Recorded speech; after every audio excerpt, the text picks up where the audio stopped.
All right. And I think that means we're live. Hopefully. Let me check the stream quickly on YouTube just to make sure that things are golden. Yep.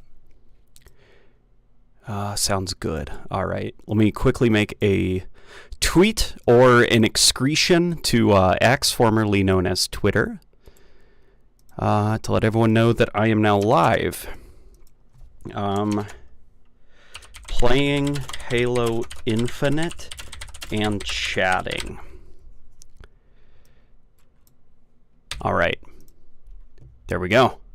Sounds good. Hey, we got the Lizard King in here. Of course, the wonderful wifey. We've also got Frozen Fire, Prince, X Joe XX, Urban Radagast. Your mic is a little bit strong. Sorry. How does it sound now? Is it a little bit better? A little bit better? A little bit better? Hopefully I didn't blow out anybody's eardrums. Savart called me a nerd, which is nice. We've got Carrie, the door from E1M2. Jartium, Solar, Mark Davenport. All right. We got some of the regulars starting to join us now. Perfect audio. Awesome. Perfect. Bit quiet. Okay. Hang on. That is about right now. Hopefully. Now let me switch over the capture to HDMI so I can actually see what I'm playing. Alrighty. Much better. Good. Anyway, how are you all doing? I am, Rebecca and I just got back from the Cost Company, and it took the wind out of me because we decided to go around the same time that everyone else was getting off of work. So it was quite a nightmare, to say the least. No, it wasn't that bad. I'm being hyperbolic. Merry Christmas, says Man. Merry Christmas to you, too. The mic sounded like the school announcement over the speaker. Did anybody else lie about their birthday at school? That way you didn't have, like, the principal. Oh, my God. Okay, I gotta. Oh, man. Okay. At my high school that I went to, I was about to start talking, then I realized, oh my God, nobody's going to empathize with what I'm going to say. At my old high school, our principal would sing happy birthday over the, like, we're teenagers, you know, some of us are almost 18, and he would loudly and embarrassingly sing happy birthday to the students whose birthday it was. So I remember lying and being vague about when it was my birthday, and somehow the principal found out that it was my birthday. And so, yeah, it was miserable. It was like the worst 30 seconds of my life. Wow. Great beard. Oh, I appreciate that. Favorite Halo Reach helmet? Oh, man. Let me tell you, man. My favorite helmet is the ODST helmet from Halo Reach. Specifically that, it's the Halo 3 ODST helmet / the Halo Reach helmet that has captured my heart. But I will say, the longer I look at Firefall, the more I like it. Some of it definitely has to do with the Halo 3 helmet, I think, in Halo Infinite. I can only assume this is because it actually has an increased poly count, so the round parts of it look exceptionally round in this game, so it looks a little bit off compared to the polygonal squareness of Halo Reach and Halo 3. But yeah, Firefall, definitely my favorite in this game so far, and in Halo 3 as well as Reach, it's the ODST helmets.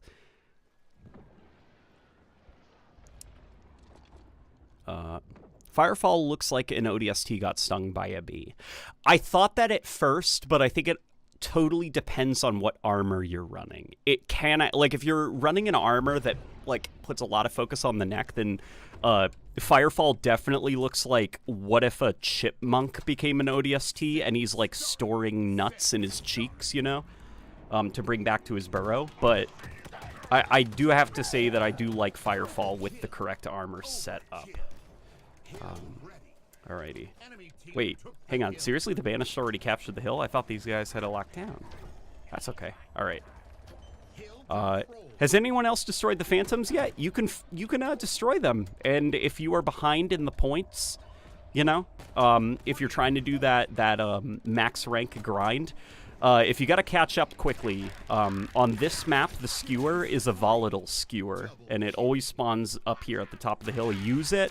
I believe it's 3 shots will actually destroy a Phantom, and that's a free 100 points for you.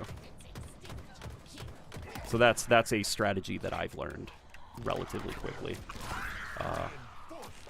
Okay, capturing those guys. Evening. Hey, Andrew's in here. Good to see you, man. How you doing, Andrew? Also, I appreciate that thread that you sent me the other day, Andrew. That was actually a very interesting read. the jokes about Bruce Wayne hoarding his wealth are not entirely accurate.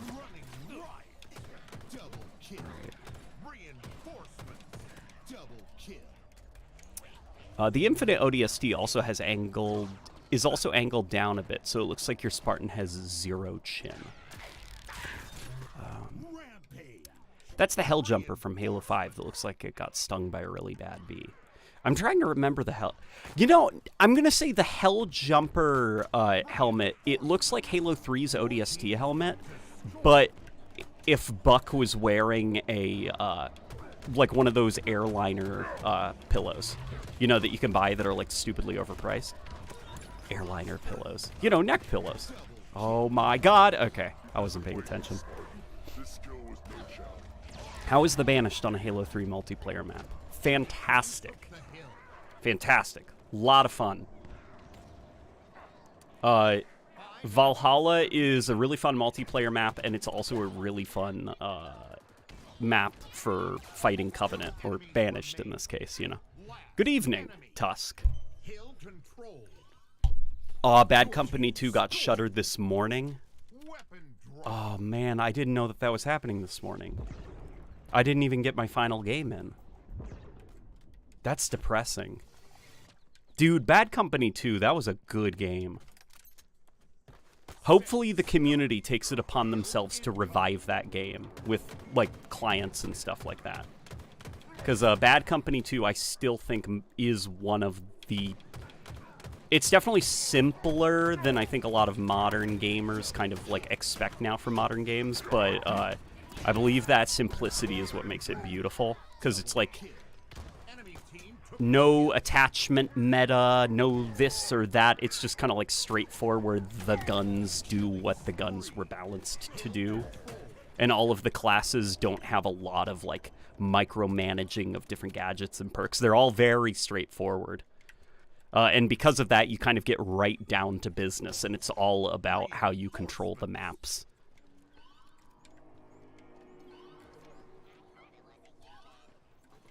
It's a shame it took over 2 years to get the game where it should have been at launch. It's definitely a shame, but it is also now 2 years after launch, and it's definitely just for peace of mind, you know? You forgive, but you don't forget, I guess, is the best way. Like, definitely, the next Halo game I will not be over the moon hyped for. You know, I will be approaching it with a little bit of caution next time around, because I will not forget how Halo Infinite launched, but I am very happy with the state that the game is in now. It'll be even more miraculous if somehow the game actually does bounce back a little bit. Have you guys seen The Day Before? Yeah, I was just telling Rebecca about it before the stream. I was using the loo, and I saw that apparently that game came out. I didn't know that it was like actually going to come out. For the longest time, people thought it was like a scam, just because everything about that game was so weird and sketchy. They were like ripping off trailers. Yeah, babe. It started The Day Before with a poster for the game that looked almost exactly like The Division, like New York City, like buildings, a guy in a beanie, you know, like the snow everywhere and stuff. And it just looked a lot like The Division, and that's because they stole Division artwork. Like, they took their assets and posed them exactly like the cover of the Division game. And then it didn't stop there. They also stole shot for shot a trailer from Call of Duty Zombies, where they recreated like every single shot in that trailer. So it's just like a series of like weird, sketchy stuff, them like copying other people's work, them being really vague and like not wanting to show gameplay of the game. And the game finally came out, and it's basically like a bad extraction shooter battle royale type thing. It's like The Division if it was boring, I guess, is the best way I can describe it. Yeah, and anyway, the game looks really bad and boring, and unfortunately not in like the fun way that like Gollum was bad. It just looks like a bad game, I guess.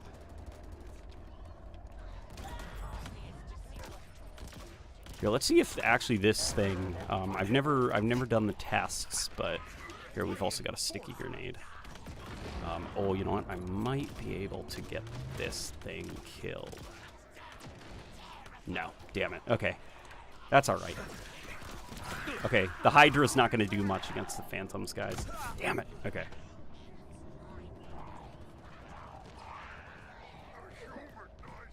Said the same thing for Halo 5. I definitely said the same thing for Halo 5, and what's that iconic quote? Fool me once, shame on you. Fool me twice, shame on me. And definitely in the case of Halo Infinite, it was shame on me. So next time going in, even if the game looks amazing, I will wait until I play it, you know, before I give in to the hype.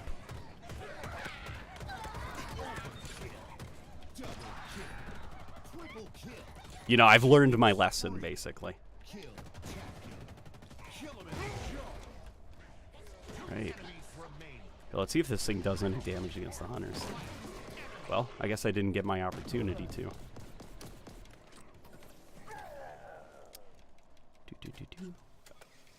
Yeah, okay, we'll just take the regular bandit rifle.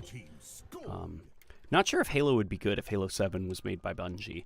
And not modern-day Bungie. No. At this point, I do trust 343 more than I do modern Bungie. Like, modern 343, they seem to have a better sense of the Halo franchise. Like, during the days of Halo 4, and especially Halo 5, I don't think that they had a really good grasp on what were like the core parts of the Halo brand, I guess. Like, what made it special, what made people fall in love with it. It was kind of like a lot like the Halo TV show, I guess, in that way. But now, like, I can't express just how pleasantly surprised I am by Firefight in this game. I was expecting Firefight to be fun, but not, like, amazing or as good as, like, you know, the Bungie developed Firefights, and they did it, by golly. They actually took the foundations of Halo Reach's Firefight and expanded them and made something that improves on what came before. And I'm not talking about just King of the Hill, okay? Because when I do say that, people get, like, mad, I guess. And not mad. Well, some people do get mad. But some people will say, like, bro, what are you talking about? It's just King of the Hill. And it's like, yeah, that's King of the Hill Firefight. I'm talking about Firefight in Halo Infinite. Like, King of the Hill was... the reason that King of the Hill Firefight exists is because of all the enhancements they've done to Firefight customs. Like, if you don't like King of the Hill Firefight, you can make Halo Reach's Firefight now. That's what's impressive to me. Is just that they've completely opened up the toolbox, I guess, to the community now, and you can make Firefight whatever you want to be. Like, King of the Hill is a demonstration of what Firefight is now capable of. It's just one mode out of many. You know, go on the content browser and you can see people making all sorts of weird Firefight variants. People are making linear campaign missions with the Firefight template. People are making classic Firefight. People are making, like, cloaked elite survival on misty maps and stuff. Like, you couldn't do that kind of stuff in Reach. It was limited to just the custom game modifications. That's what's impressive to me. How the turntables. Yeah, indeed, when it comes to Bungie. It's depressing, man. Oh, Rebecca's sharing the link to my last video. Yeah, if you guys want to hear my thoughts on Firefight as well as King of the Hill Firefight, I uploaded a video yesterday that you can check out. I didn't really like King of the Hill. And that's perfectly fine. Don't play King of the Hill if it's not your cup of tea. Classic Firefight is available in the content browser as well as like custom games and stuff. Do you think you'll play Stalker 2? Oh, of course I will. I have to. Enemy team took the hill.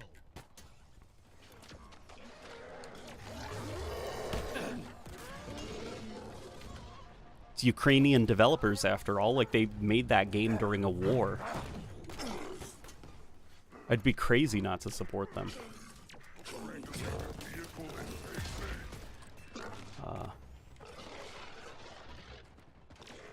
Yes, it's me, says Rebecca.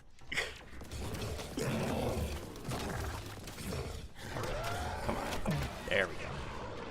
All right. 200 kills. Nice. Let's see where I am. Oh, man. Okay. I gotta pick up the pace a little bit. Gotta focus just a smidge. Here, we'll also get the sniper rifle. Don't sleep on the sniper rifle, by the way. Oof, excuse me. Try switching to the Hydra's dumb fire missiles when Phantoms are deploying troops. Yeah. That is a good point, that the Hydra's dumb missiles do actually do a little bit more damage.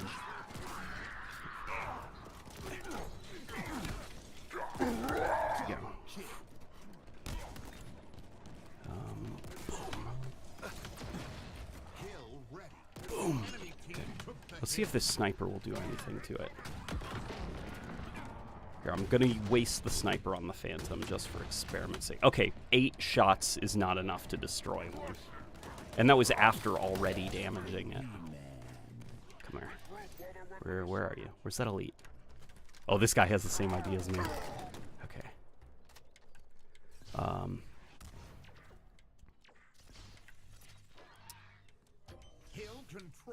The idea of 343 beginning to work on another Halo worries me more than giving me hope, to be honest. It took Halo Infinite 2 years to become content complete, and I'm worried they'll do it again.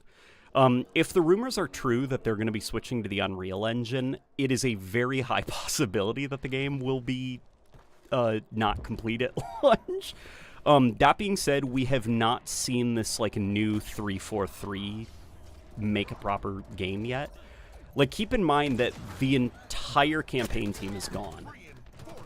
Like, they're gonna have to hire new people and stuff.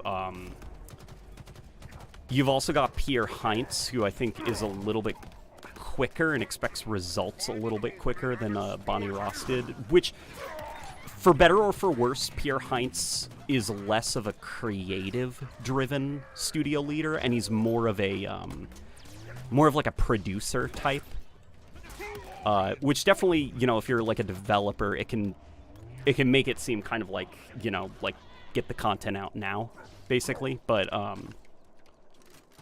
who knows? With Halo already has kind of like a pre-existing formula that doesn't really need to be experimented with too much. So if the next Halo game is going to be something like, I guess, traditional Halo, I'd assume with Pierre Heinz under control, it will just be like, you guys know what to do, get to work, basically. But there is also entirely that possibility that we're going to hear them say, you know, like, well, Halo Infinite tried the classic formula. Let's do something new. Let's reinvent Halo. That's what I'm expecting, at least. I'm excited, to be honest, having an open mind. Yeah, I'm having an open mind as well. If the next Halo is something completely, like, different, like Battle Royale-y or extraction shootery and stuff, I'm going to go in with an open mind. I'm going to let them cook, basically.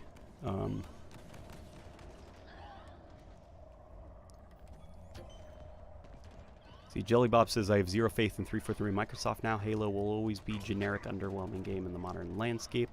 Play Halo Infinite. It's free. It's come quite a way, and obviously it launched in a really bad place, but download it and let me know what you think, at least, about the current state of the game, because it's quite different now.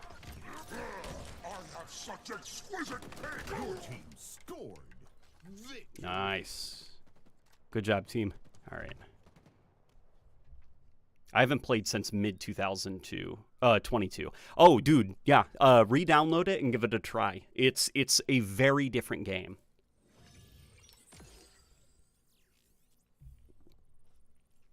How do I not become an anxiety-ridden mess in public? Oh man, that's a that's a conversation. That's a completely different conversation that I am not equipped to answer, unfortunately.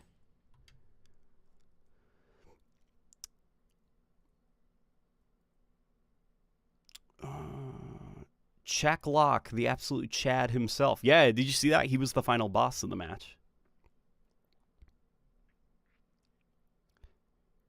Were you happy with the Game Awards when you watched it? Any highlights, etc.? Well, the highlights for the Game Awards were watching it with my wife while she FaceTimed her friend. Unfortunately, the Game Awards themselves, I don't know about you guys, but it didn't...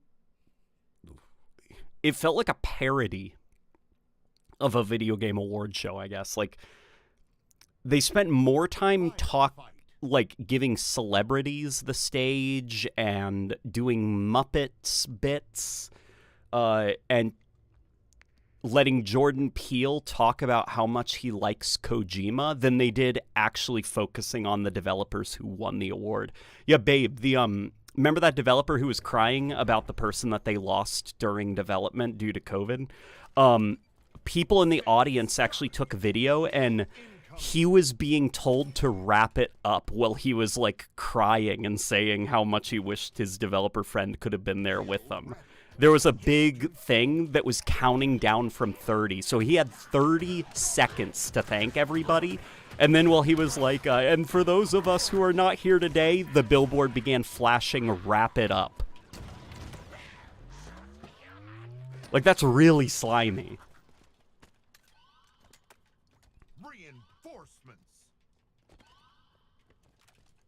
Let Kojima cook. Don't get me wrong, like, Kojima is awesome and everything, but this isn't the Kojima, like, Kojima markets his new game show. You know, it's the Game Awards. Like, I love Kojima as much as the next guy, but it's not his show. It's the Game Awards. And I think that the focus should be on the developers who won the awards, not Kojima, who is, you know, going to release a new game in a year or whatever, and it's going to sell 1 billion copies and make a ton of money because he's Kojima. Like, he doesn't need the spotlight, I guess.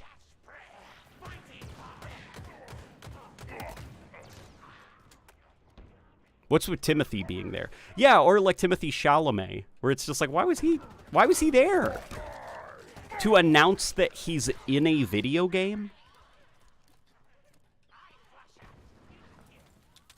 Like, I want to hear more about the developers who won the awards. I wanted to hear more about the Tears of the Kingdom guys and hear what, like, they went through in developing the game. Like, let all the other developers speak a little bit. Your team about to score.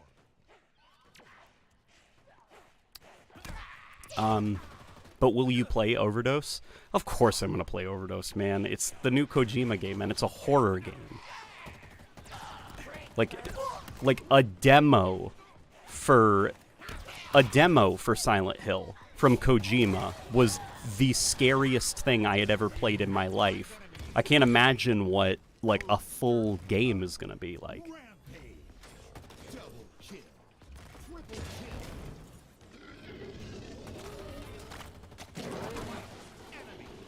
Okay, let's get this hunter.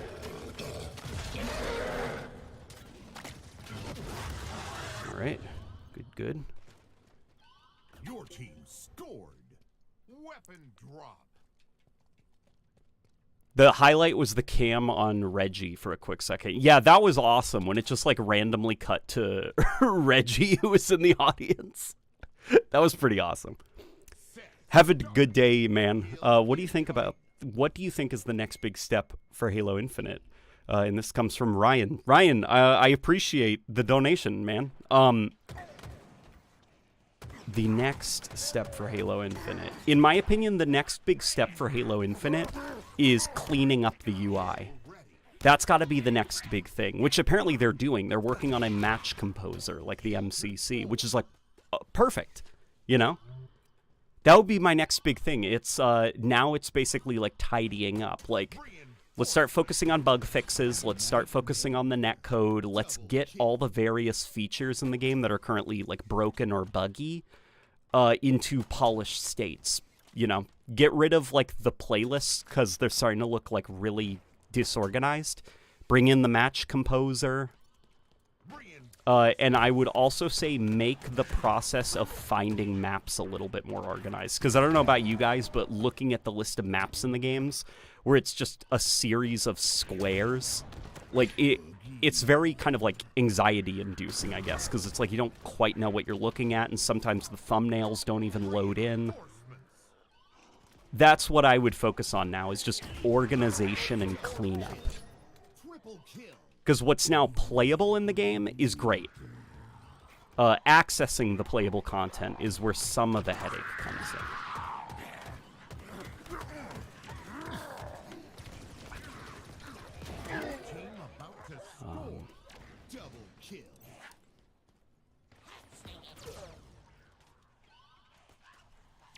Seems Infinite might be getting 2 new armor cores next season. Interesting. Interesting if it is. I assume one of them's going to be the Oni robot. Oh my gosh. There we go. All right. Oh my god, Q-Alter just gifted memberships. Okay. Watch it. Oh my god. Oh, here they are. Oh, thank god. I couldn't find the Christmas bulbs for a second. Oh my god, here we go. Okay. Watch this. Watch this, he says. All right. Oh no, I'm being revived. Crap, this is bad. Okay. Oh my god. There's a ton of pop-ups happening all at the same time. Hang on. Once I have a moment to breathe.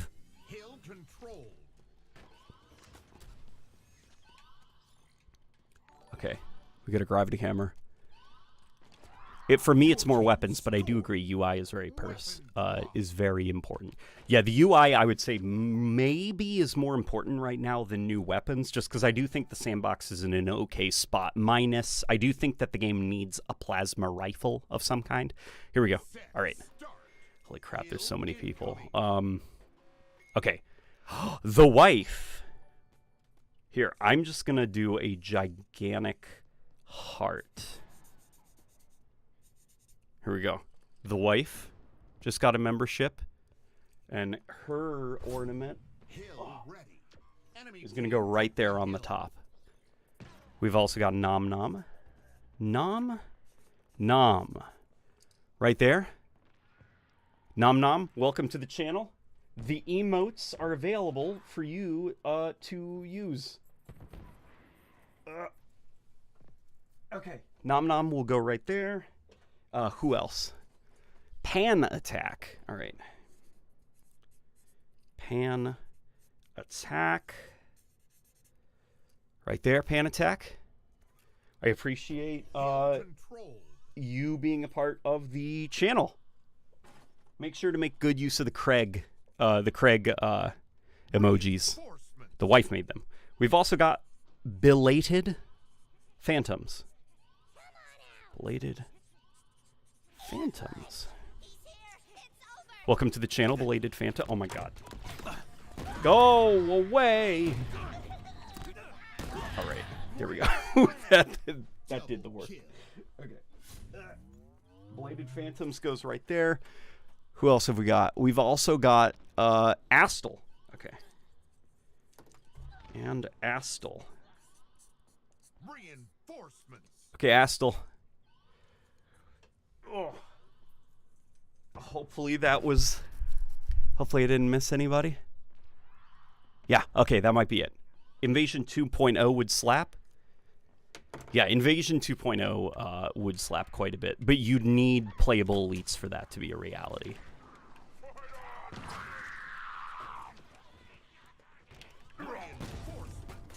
Your team about There we go. All right. killing spree. I've got a ton of killing to make up for. Okay. Oh my god. Some weird netcode stuff happening. Did you see that hammer just not do anything? Whoosh. Okay. Oh wow, the hammer effect didn't even go.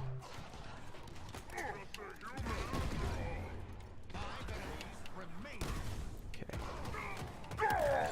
There we go. Oh god, it's the rebound Ravager. Yeah, no. No thank you. I don't need that thing.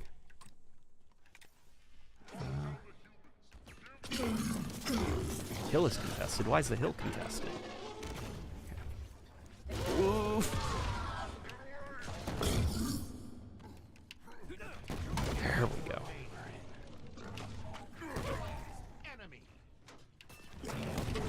There we go. All right. This is our hill now.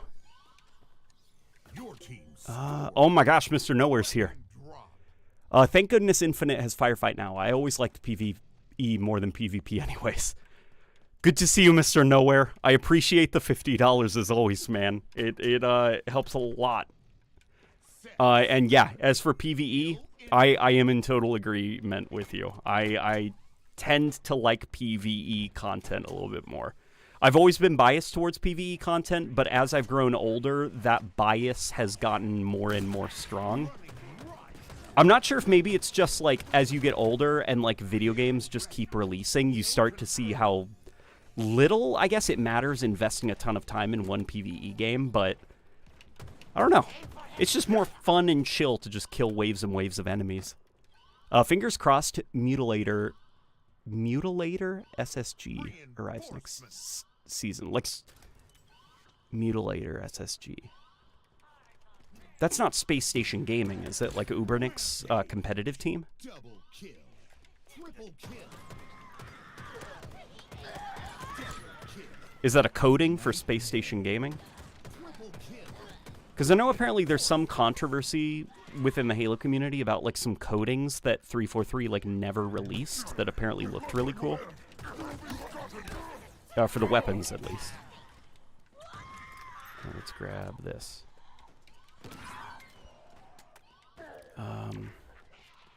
Mr. Nowhere.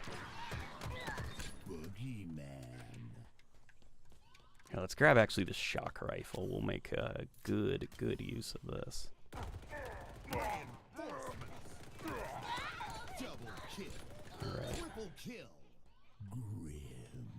I wish Halo Infinite was popular enough to get the final features I think would make it perfect. Wish they'd expand on this PvP integration. This PvE integration with some cool modes. Well, they theoretically could now. Like, here's what is kind of nice about Halo Infinite's Forge tool. It's expansive enough now that I think that it would not eat into development costs as much as, like, dev tool made modes. I guess that's the best way that I can describe it, if that makes any sense, you know? Because, like, if you think about, like, okay, think Halo 3. Halo 3's Forge was too simple for you to make anything more complex than, like, some of the stuff like Fat Kid, you know, and all those other game modes that came out. But with Halo Infinite, people are making, like, full-on RPGs. People are making Balloon Tower Defense. Firefight was made in part thanks to the Forge mode. Like, Forge is now at a place, same with custom games and scripting and stuff, that, like, they don't need to use their dev tools anymore to make new modes, new maps, and stuff like that, and make them complex feeling. Control. So we could actually see a lot of like really innovative stuff brought to Halo Infinite that's made almost exclusively in Forge mode. Oh my gosh, more more memberships? Oh no, this is bad. Okay. Deep Fried Vex is going crazy. Okay, give me a second. Give me a hold your horses, Deep Fried. Here, let me here. This seems like a nice little cozy spot. Okay. Deep Fried Vex has Solar Gold 2007. All right. You're up. Solar Gold 2007, good year. 2007. All right. Solar Gold, you're going to go right here. Okay, next one is Trash Boat. Which is a fantastic name for a YouTube channel.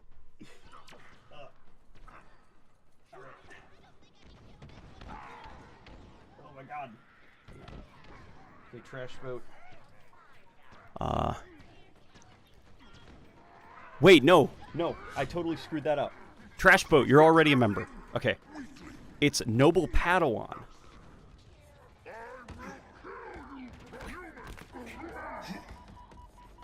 Noble Padawan. Yep. Okay. Noble Padawan, you are next. 2 enemies remaining. I realize I just died. It's okay. It's for all of you. Hey, Frozen Fire. The Frozen Fire. All right, the Frozen Fire. Where are you going? You are going here, my friend. All right.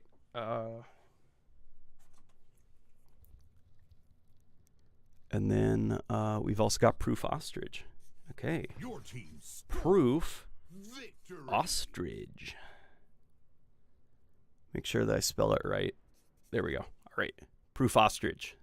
Oof. Can you see it? All right. That will go here. There you go. All right. Name. Oh, that's the Enforcer. It's called the SSG. Oh, it's called the Mutilator. Got it. Okay. Yes, sir. I've been gifted a membership for a minute. You guys do be generous. You know what, Trash Boat? Let's put you up on there anyways. That was very rude of me to violently rip your bulb off the tree.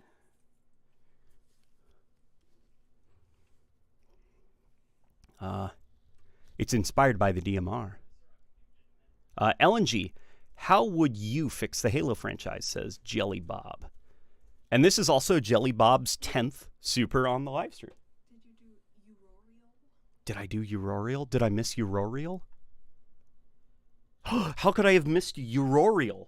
The wife just came into the room breathless. Aurorial, we would never miss you. Okay. Watch this. Watch this. Aurorial. There we go. There you are, buddy.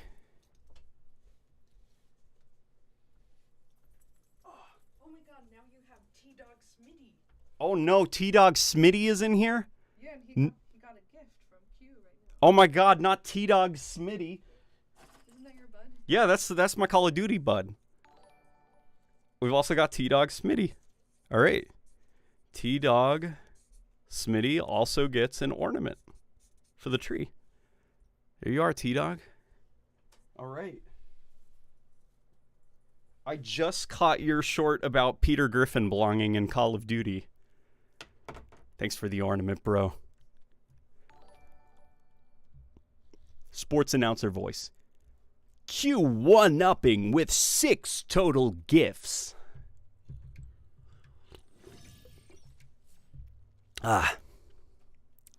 Okay, how would I fix the Halo franchise? The way that I would fix the Halo franchise is I would probably do...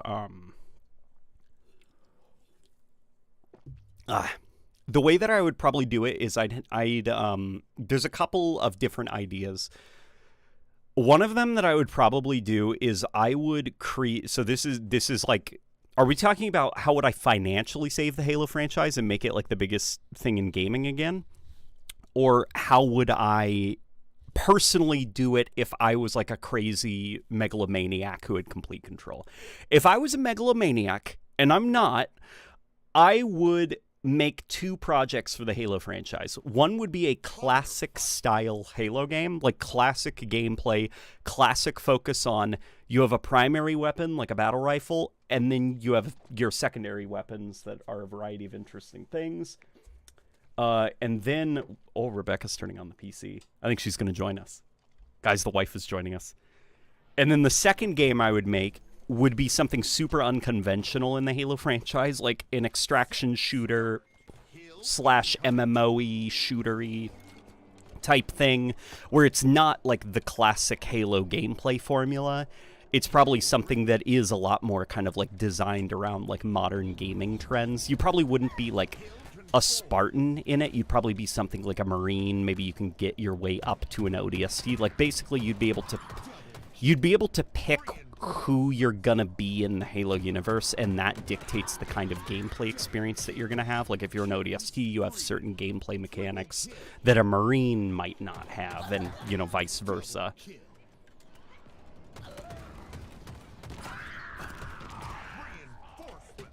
And that would be more of like a kind of like super casual, super fun, like PvE / PvP focused thing that's very kind of like, I guess, a competitor for like Fortnite and Destiny and like those kind of games. So you've got on one hand the multiplayer PvP classic Halo game where like Halo esports happens. You know, that's where like the fun PvP 4G type stuff is. But then you've also got like, for the more general gaming audiences, the people who aren't interested in like classic stuff, it would be the something like that. This is very good news that the wife is joining us. This is, dare I say, amazing news.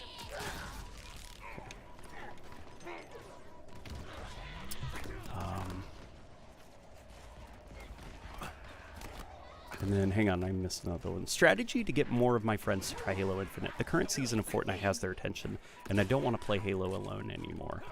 Do they like horror stuff? If they like horror stuff, search for good horror experiences. Or something that you could totally do is you could... I'm trying to think of how I would do it. Trying to think of how I do it. You don't want to be like, guys, the game is fixed now, you know?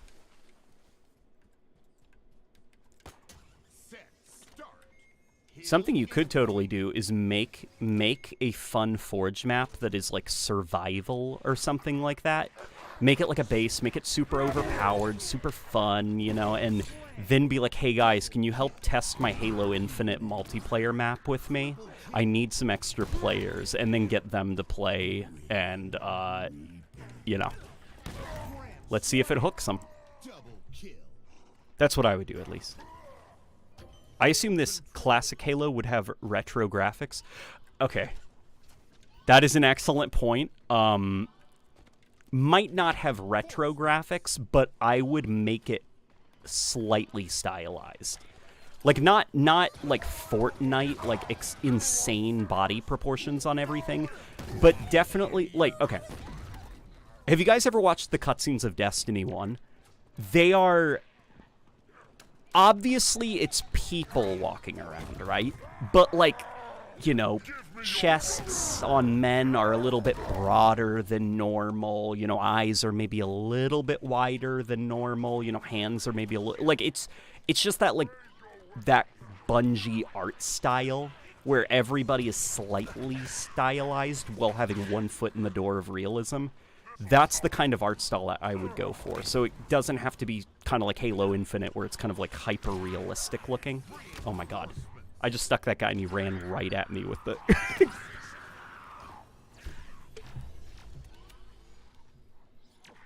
Oh.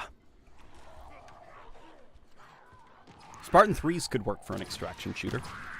They totally could, but something that could be a lot of fun is, so could you imagine in this like hypothetical MMO shooter, extraction shooter, whatever, super game, whatever it is going to be that I have in mind, imagine like if, okay, you're an ODST or you're a Marine, you have access to like going prone. You have access to like hiding behind cover and like, you know, shoving your gun over cover to shoot, like lots of like very, you know, aiming down the sights, reloading, like lots of very tactical-y stuff. And then if you're like a Spartan 4, you have access to like Halo 5's movement kit. Like you're basically almost like a Titanfall pilot. And then if you're a Spartan 2, you're a lot more tanky and kind of slow and hard to kill. Like, it's just, like, a lot of different gameplay experiences depending on the class that you're being and how you, like, run around, you know?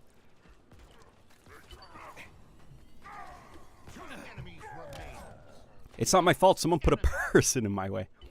Destiny 1 as a whole is god tier. Yeah, Guy, I've been replaying Destiny 1 just because of everything going on with Destiny 2, and Destiny 1's a better game. It's got better music. It's got a consistently better art style. It's got better gameplay, better weapon designs, better combat flow. Much better art direction. Like, much better art direction. And as bad as the story is, I do think the world of Destiny 1 is more interesting than the world of Destiny 2.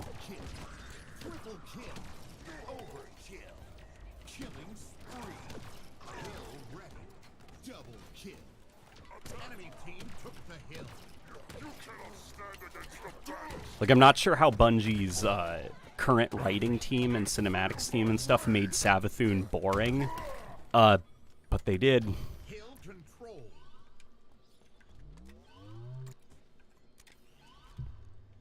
A modern realization of CE's art style. I'm all in. Yeah, basically, exactly. Like, you go in, all in on that, like, very... Like, think of, like, Master Chief's proportions in Halo 1. Let's make that look like modern graphics, you know? But keep, like, the kind of exaggerated proportions and everything.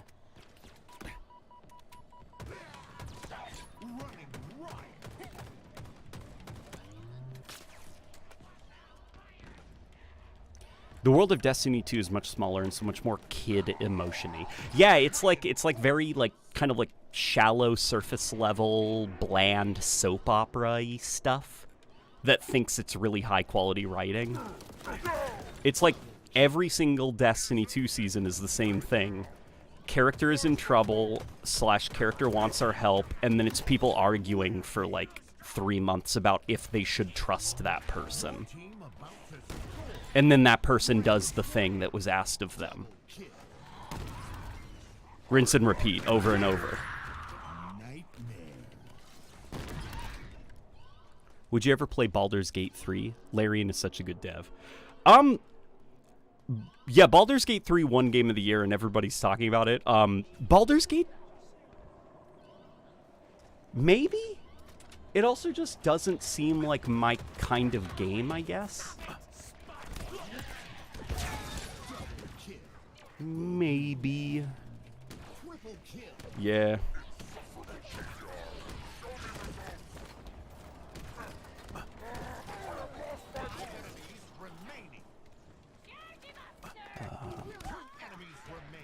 Which also, that was Timmy's first super on the channel, which I appreciate, Timmy.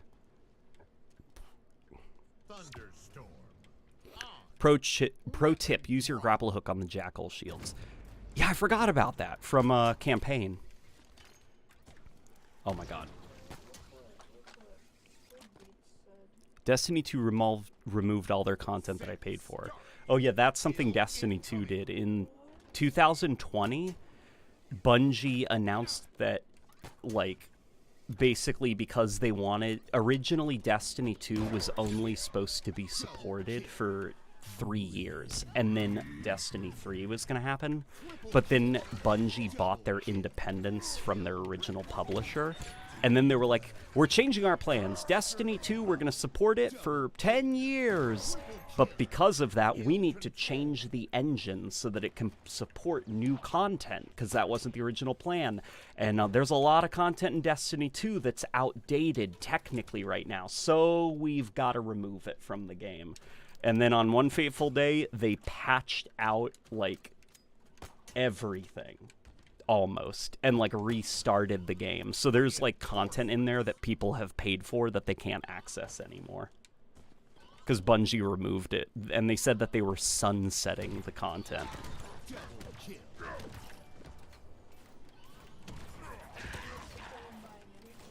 From Bungie? Yeah. Yeah, after Final Shape and then that Season of the Deep that I played, it like...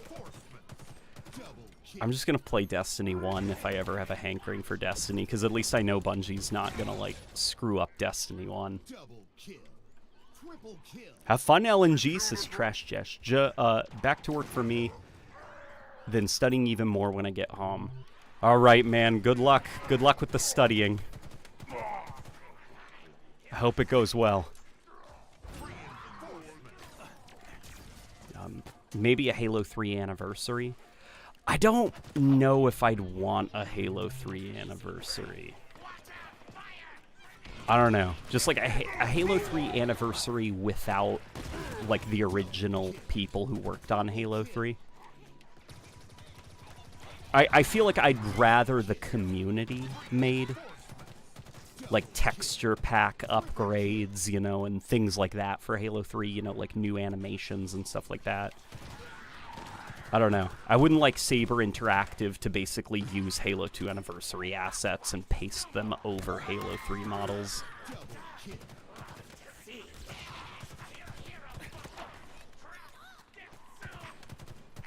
A lot of my opinions on the Anniversary editions of Halo have, like, changed lately. As the years have gone on, and I've noticed, like, little things that I don't quite like in those remasters, and now it's like, man, they really did change a lot about the original games that Bungie made.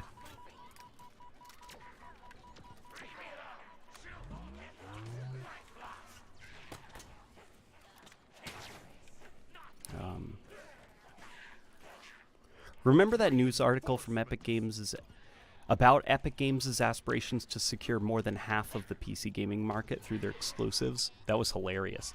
Yeah, I forgot that, like, Epic Games was trying to compete with Valve for a while. Are they still doing that? Are they still, like, announcing Epic Game Store exclusives? I told Rebecca a little bit about that, about how, like, Ubisoft tried to be all high and mighty, and they're like, we don't need Steam anymore, and they just, like, stopped releasing their games on Steam, and then they came crawling back to Steam, like, 2 years later, because none of their games were selling.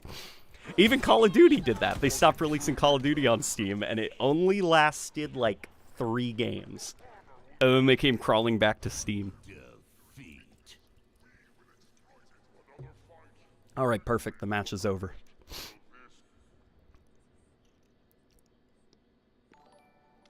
Halo 2 Anniversary is definitely more faithful than the Halo CE Anniversary. That is true. How many players do you think Fallout games will get once the show comes out? Hoping 76 expansions get more stuff. I assume that we're probably going to see a big boom in players for the Fallout series. All right, my love, I am starting a match. Yeah. We gotta try Alan Awake. Yeah, we've got to try Alan Awake. Especially because I learned that it's a real guy that does breakdance. Oh, yeah? Baldur's Gate 3 is really great. You should get some of the other guys like Hidden Xperia or Rackman to play it together. It's way better that way. For the Destiny, I am one of the few who actually loved the Red War. Also, Good Night. It definitely is a good idea actually playing that game with like some of the other people. You've given me something to consider. And as for Destiny, you're not alone. People do like Red War, I think. People have grown fond of it over its absence now in the game. I'm one of the people that didn't like Red War very, very much, but I do think Gull was a pretty good villain. I know people memed on him a lot, but I actually thought that some of that stuff with him, like, basically trying to, like, demonstrate his power to the Traveler and thinking that, like, that was enough to make the Traveler give him the light. All of that stuff was, like, really interesting. And I thought, like, you know, his final words, like, "You do see me," when the Traveler woke up. It's like, that's sad. That guy has self-esteem problems. Gaul was a good villain. I wouldn't call it competing, more like malding. That's a good word for how Epic is. Yeah, they're just like malding over Steam. I just want a quality film adaptation of the original trilogy. Dude, I think we all do. Alan Wake 2 is amazing. Yeah, my PC can't run Alan Wake 2, at least on the graphical settings that I would like. But the Xbox version actually looks incredibly good, like the Xbox Series X version. And I would love, if anybody is willing to gift that game to me on Xbox, Rebecca and I will make a movie night out of it, because we both are very interested in that game.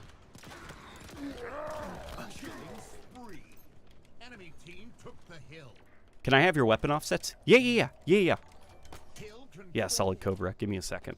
All right, here, let's hide over here. Okay, Solid. Here you go, buddy. You like the kind of like Halo Combat Evolved weapon sets that I'm going, or weapon view model sets? Okay, here you go. Here, take a screenshot right now. Okay? My pistols, not sure if these pistols will help you, but those are my pistols. And then, you know, heavies look fine for the most part. Oh my god, what is going on? It's chaos over there. Oh my god. That's the fastest game of firefight I think we've ever played. Enemy team took the hill.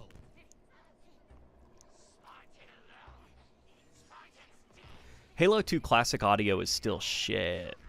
I think classic Halo 2 audio is fun.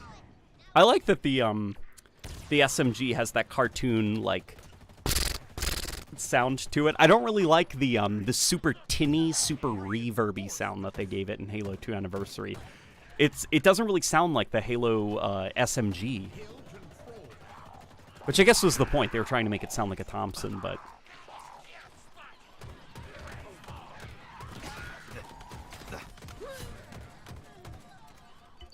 here you go, baby. I'm getting you. Oh, okay.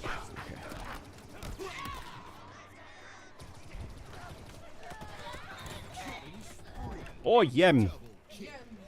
Have you and your wife tried the Fortnite Lego game mode yet? Oh, we haven't. It's out. We gotta. Maybe we should try it. I don't know. We've got like so many. So many games. Rebecca has been on a. It's to the point where I wake up earlier now today, Yeah, so we can have time to play some of the games that we currently have in our backlog before the dog wakes up and the day officially starts. You know, work begins. She wakes up and she's like, "Give me my Switch." It's such a sweet way to start the day. I mean the mixing in MCC. Oh yeah, the mixing in MCC, something's off with Halo 2's mixing in MCC. It's like music is not playing correctly. Sound effects also aren't like balanced correctly. Like some stuff is too loud, some stuff is too quiet. Just as a whole, Halo 2 audio sounds off on the MCC. And it's a pity then that I guess the MCC like support has ended for it. It's a pity.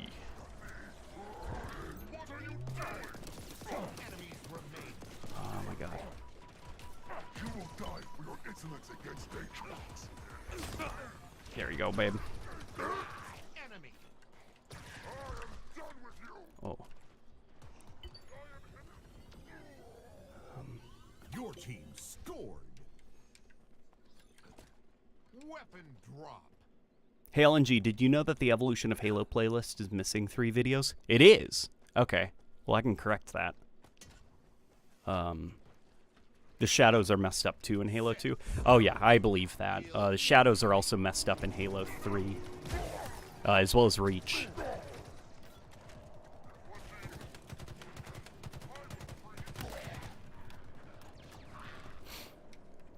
Will they ever fix it though? No, no, they won't fix it.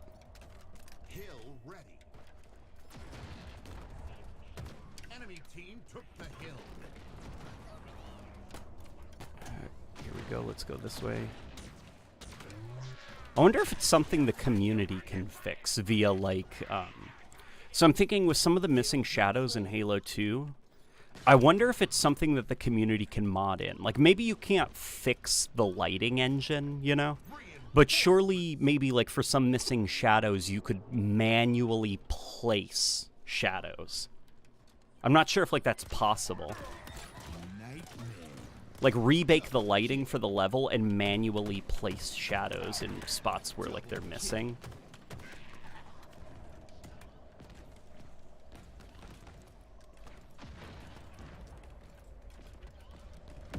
Did I forget, did they ever fix that one cutscene in Halo 4? Oh, the one on the bridge? Yes, they have fixed the lighting on that one. Reinforcements.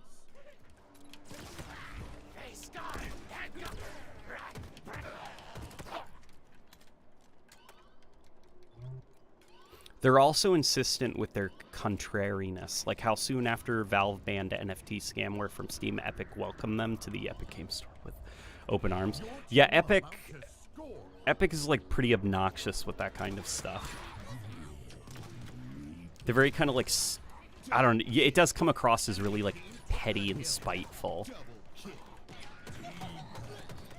Like, it's like Fortnite is like super mega ultra successful, but you're not owed like all the success in the world. Like, congratulations, like Fortnite is a super successful game and the Unreal Engine is crazy awesome, but like you're not now just owed your own storefront, you know? Like, that's something you have to work for. And they have not worked very hard for it. Weapon drop.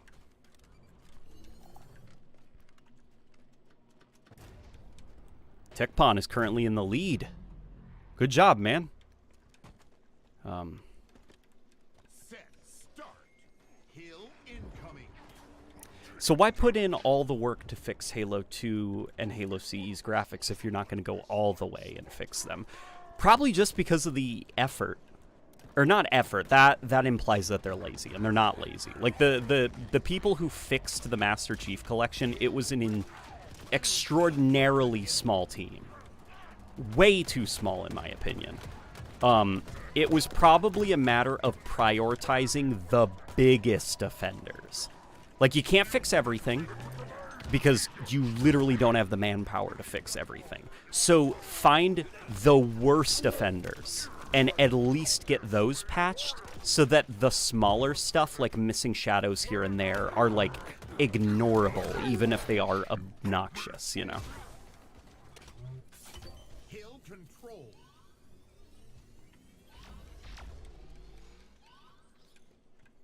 That's the way that I see it. It's like, Reinforcements. it's just like basically picking your battles, and they've picked the battles that they could realistically fix. And, you know, part of me almost wonders what's going to happen.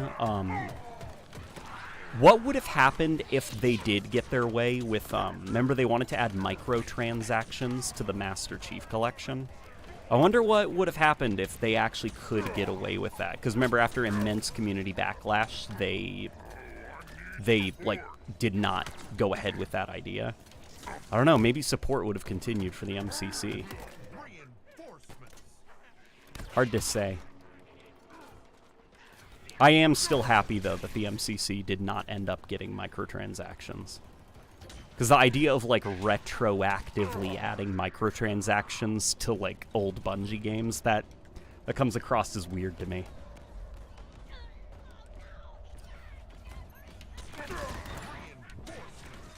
Cluster up. Double kill. Triple kill. Double kill. Triple kill.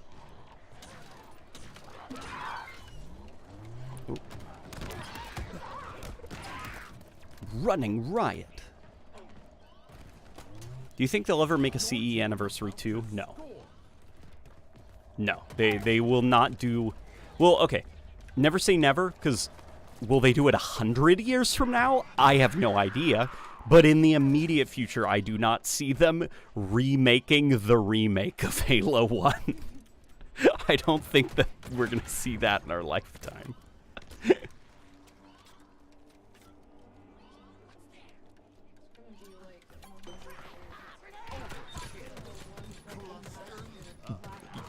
Yeah, beamed directly into your brain using your cybernetic implants that we all have.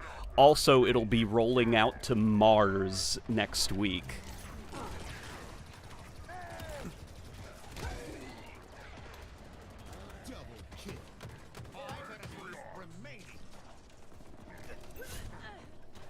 That is if we're not all dead, or we blow up the planet with nuclear weapons, in which case the remake of the Halo remake will be a series of cave paintings by the radioactive mutants that are left behind after the bombs drop. Weapon drop. That's dark, yeah. Halo CE and Halo 2 aren't even backwards compatible. That's the weird part to me. That's the weird part to me. I don't know why they're not backwards compatible. My original suspicion was it was because of the MCC, but, like, every Halo game except for Halo 1 and Halo 2 are backwards compatible. So clearly that's not why.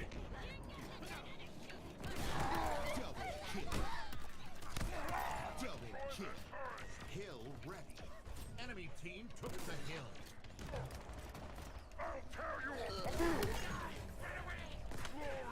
I'm inventing lore.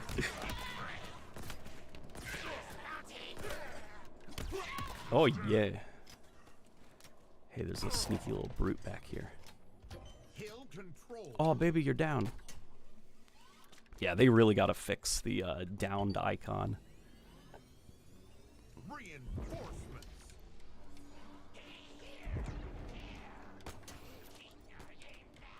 Do you think Warzone is a good enough idea to be reconsidered for Infinite or a future game?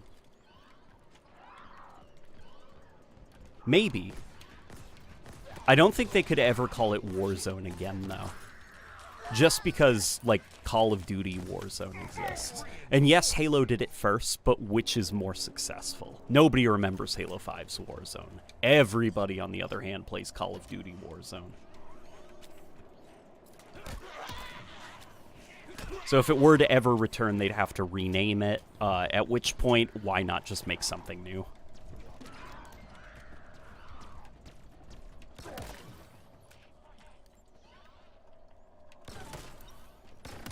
Double kill. Reinforcements. Ben Sadflick says that he has not played the House of Reckoning map yet. It's a pretty fun map. Apparently there's an Easter egg of Master Chief going shopping on that map.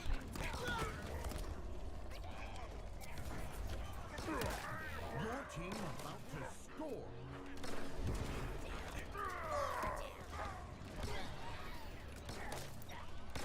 Five enemies remaining.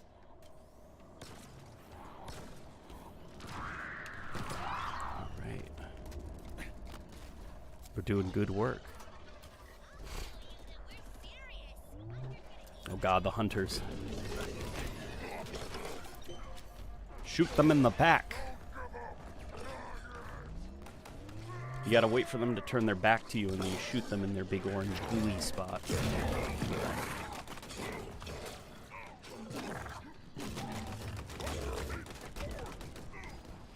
You're killing the big guy? Arthok? Enemy Arthok. Arthur.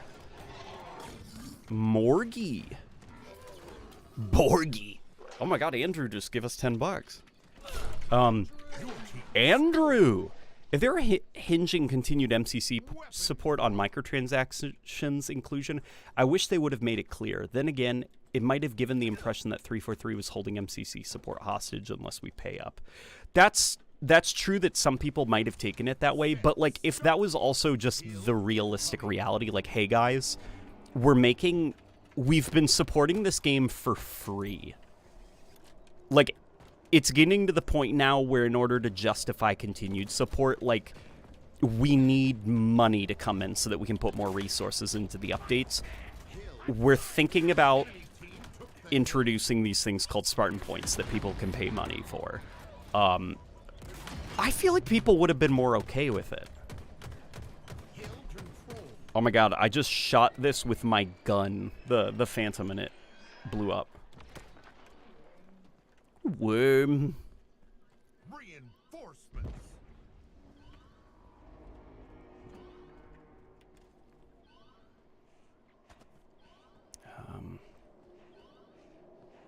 I mean, Last of Us 1 already had a remaster and a remake, but the original still looks great.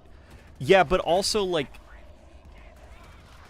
Should I say a mean thing about The Last of Us? Okay, I will not say a mean thing about The Last of Us. Alright. Because it's mean? But what if it's funny?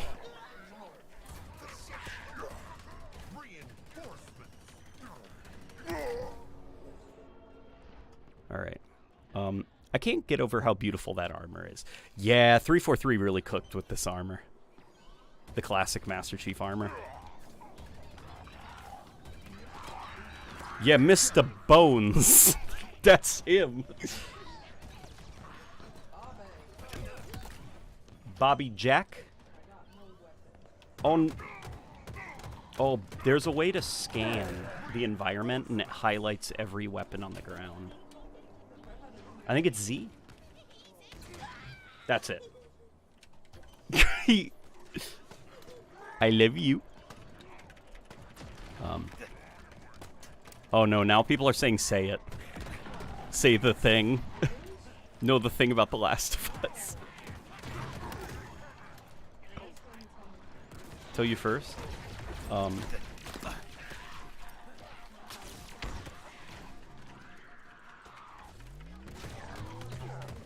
Okay.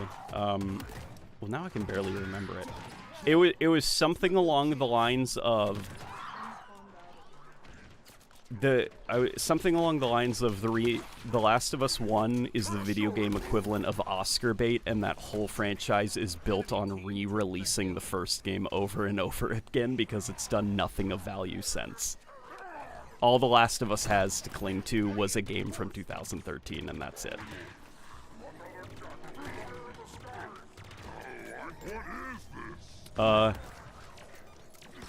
Spite. Because people like The Last of Us more than Halo, so I'm a very petty person. Yeah?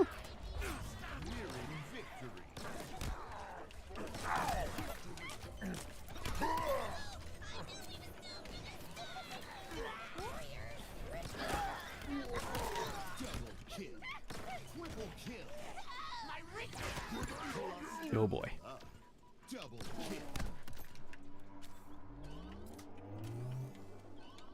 Maybe, but the engine and the TAA are so ugly. Oh, for Halo Infinite? Yeah, the temporal anti-aliasing is pretty damn ugly, but, I don't know, man. At a certain point, I've just, like, my brain has sort of just accepted that that's how Halo Infinite looks. And so I've stopped, like, noticing it, I guess.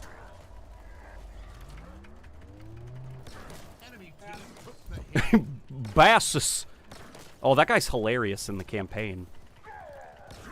He's the brute boss that is like barely literate. Like he can barely speak. And so he's just like he's like, Spartans break open easy, soft inside. He's very funny. Did you play The Last of Us 2? Why would I need to play it? Watching gameplay on YouTube is basically the same because the game's so on rails and linear. No, but no, I have not played The Last of Us 2. I did not get it myself. I did watch the cutscenes though on YouTube, and that very confusing game. There's a lot of things about the story that I think are very admirable, but there's. I've got to go back. Aw, okay. Thank you for joining us, my love. I love. Still get to have the buddies with you? Yeah. I leave? Yeah. I love you, cutie pie. Are they with you? Yep. You're my sweet pea. All right, guys. Rebecca's getting back to work, but she's going to use the live stream as a lovely podcast. Still be here in the live. Don't worry, guys. She's not. She'll still be here with us. Yeah, this game looks blurry and desaturated. Yeah, something about Halo Infinite. Like, Halo Infinite has a problem with blue sky. Blue sky leaks. So it makes metal look like blue. Oh my god, you guys want to see the Shih Tzu? Here, put him into view. Keep going. This hurts. Keep go. Oh, you want me to have him? Yeah. Oh. Hey, DT. Who's your good boy? You're a good boy, DT. I love you, buddy. All right, buddy. You're a good boy. I'll take it. Buddy. Here's the baby. Oh, I love you, DT. Hill incoming. That was amazing. He smelled like rice. Okay. All right. The Last of Us has good ideas, but it was executed at varying levels of quality. I'd say it was consistently high quality. The issue was it felt very like mean-spirited, the game, I guess. And not in like a really provocative or thought-provoking way. It just felt, I guess, like mean. That's the best way I can describe the game. And like I know like, yeah, bro, he thinks like the rated M game that's about the apocalypse is mean. That's adorable. What I mean is mean towards the fan base in like a very bizarre and antagonistic way. I don't know. It was just kind of like, it was like, do you even like these characters or your fans at certain points? I don't know, just very weird. It was like, you know, the annoying, like, trope of, like, you know, like, breaking down our characters, exploring their humanity. It was like that taken to this ultimate extreme where it's just like a game that felt like it hated The Last of Us as a property. I don't even like The Last of Us. And even I was like, wow, where do you guys go from here? I adore how Brute Berserkers took the berserking mechanic and built an enemy around that behavior. Wish we had something similar for the Suicide Grunts. Yeah, the Brute Berserkers, according to the lore, according to the Halo encyclopedia, which I do have, and it's actually like a really good book, the Banished make like drug cocktails to make the brutes basically completely lose their mind, and apparently it's something that brutes will do willingly. Like they'll give their body over to the Banished to be used as weapons. And so they will ingest these cocktails which just like whatever like hormones in their body make brutes so prone to anger, like it just completely unleashes it and they go insane. That's why they need to have like muzzles on. And it's like, that's yeah, terrible news. That they, like, willingly were like, I love Atriox so much that I want to become an angry rage monster.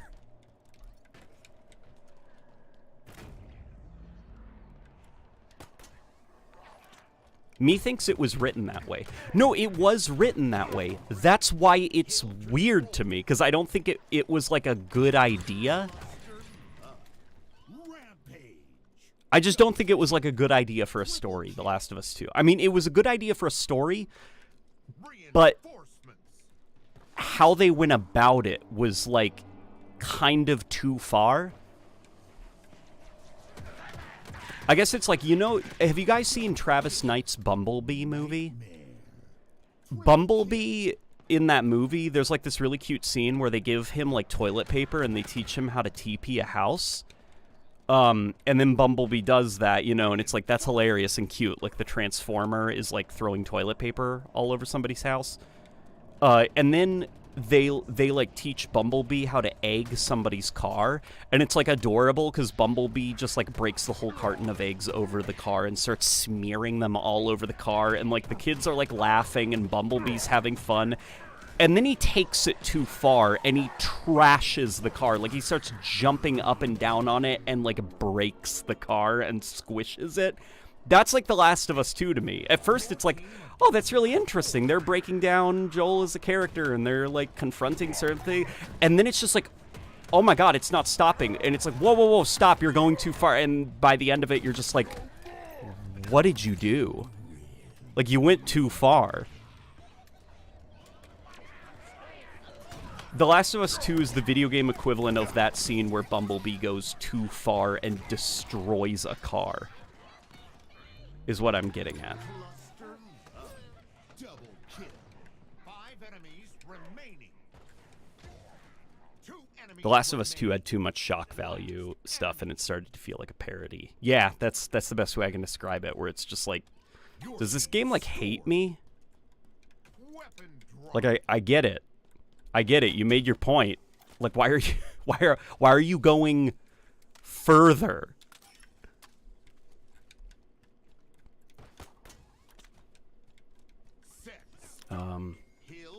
Was it true that the Mark V kit was free during the Game Awards? No, it's not true. Spiteful and condescending, that's how I describe it. Yeah, The Last of Us 2, very spiteful and condescending. And ironically, what they did with Joel, that was probably the best executed part of the game.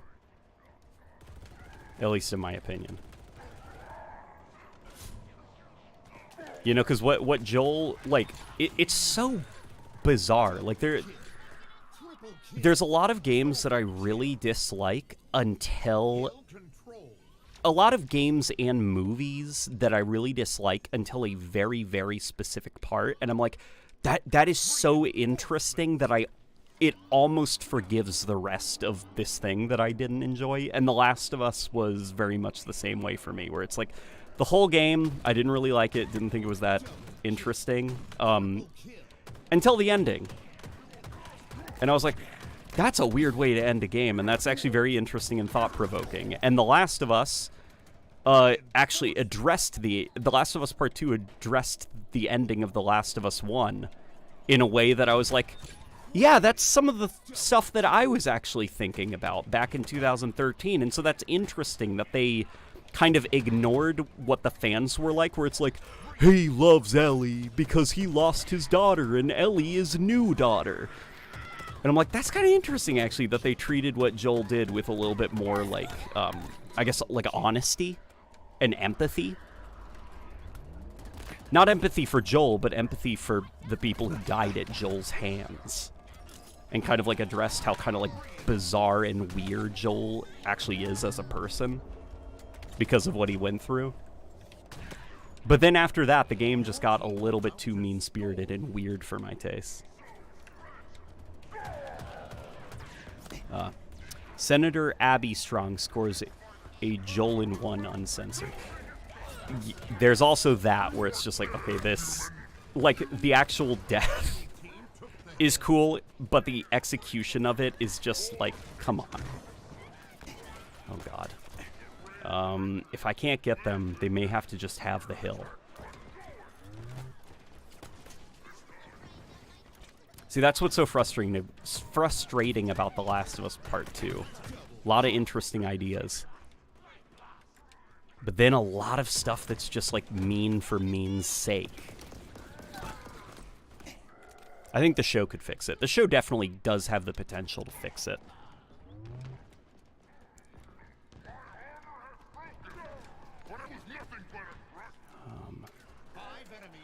remaining. A roguelike or whatever that mode is for The Last of Us 2 could be cool, though. Enemies remain. Maybe. I haven't actually played The Last of Us 2, so I don't know if there's any actual, like, gameplay improvements over The Last of Us 1. Your team scored. Could be cool. Weapon drop. Could definitely be cool. I am interested in that a little bit.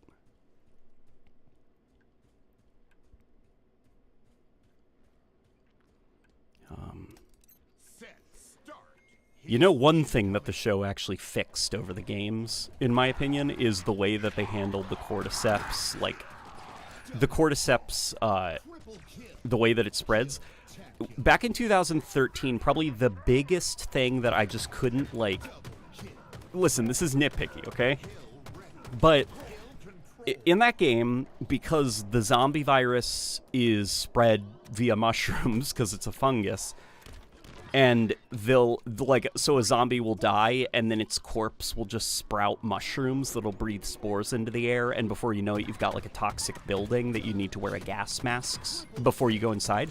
For me, at least, like, Joel is like, look at that, spores. And then he puts on a gas mask, and then is just, like, wading through the thickest fog I've ever seen in my life. And his, like, ears are completely open. He's got, like, visible wounds on his arms that are just, like, exposed to the air and stuff like that. And then he leaves the building, and not 3 feet away from the entrance, which has, like, spore smoke flowing out of it, he's like, oh, wow, that's amazing, you know, and he's got, like, clouds of it still on his shirt and his arms, and he just takes in the biggest gasp of air ever. It's just like, dude, after you get out of that building, you've got to, like, take a bleach bath. You've got to, like, burn your... It's on your clothes. It's in your hair. There's, like, layers of it on your skin. You know, it's caught on your arm hairs and stuff. Like, you've got to disinfect your whole body. Like, a tiny little gas mask isn't going to protect you.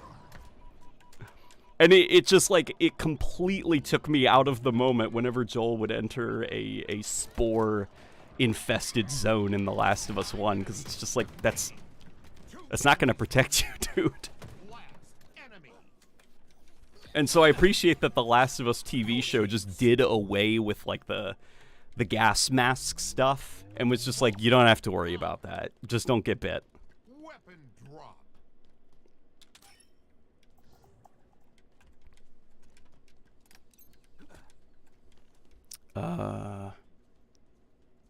Talking about Godzilla now, are we? Yeah, isn't there a new Godzilla movie out? How is that? Rebecca and I might need to watch Godzilla. Any of them.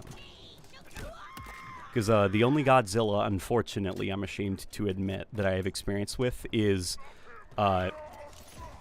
it's 2 movies. It was the 2014, was it? Godzilla movie, which I really, really liked. And then King of the Monsters, I think it was called, which I didn't like quite as much. And then I didn't really go see King Kong versus Godzilla. Reinforcements. Metro is pretty good with the gas masks. Well, Metro is another series that's kind of like, that's not how it works. Which is, like, radiation, like, that's not, like, so in the Metro series, like, the surface is irradiated, right? Well, like, radiation isn't, like, it's not like a poison that you breathe in, you know? It's like it penetrates your body. That's why you need to wear, like, a full lead-lined suit, like a hazmat suit. That's why if you guys have seen, like, the Chernobyl series, like, the guy got a tear in his leg when he was... you know, in a highly radioactive zone. He got a tear in the leg on his suit, and that was enough to be a death sentence for the guy. Like, you can't go up into the surface in Metro 2033, and, like, Artyom's wearing fingerless gloves, and it's like, no, that's okay. See, he put on a gas mask that has a visible crack in it. That'll protect him from the radiation.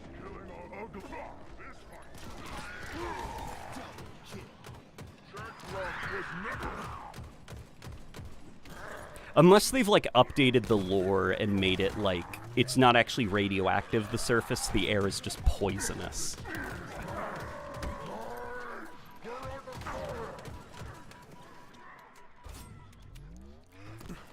Enemy team took the hill. Oh boy. 5 enemies remaining.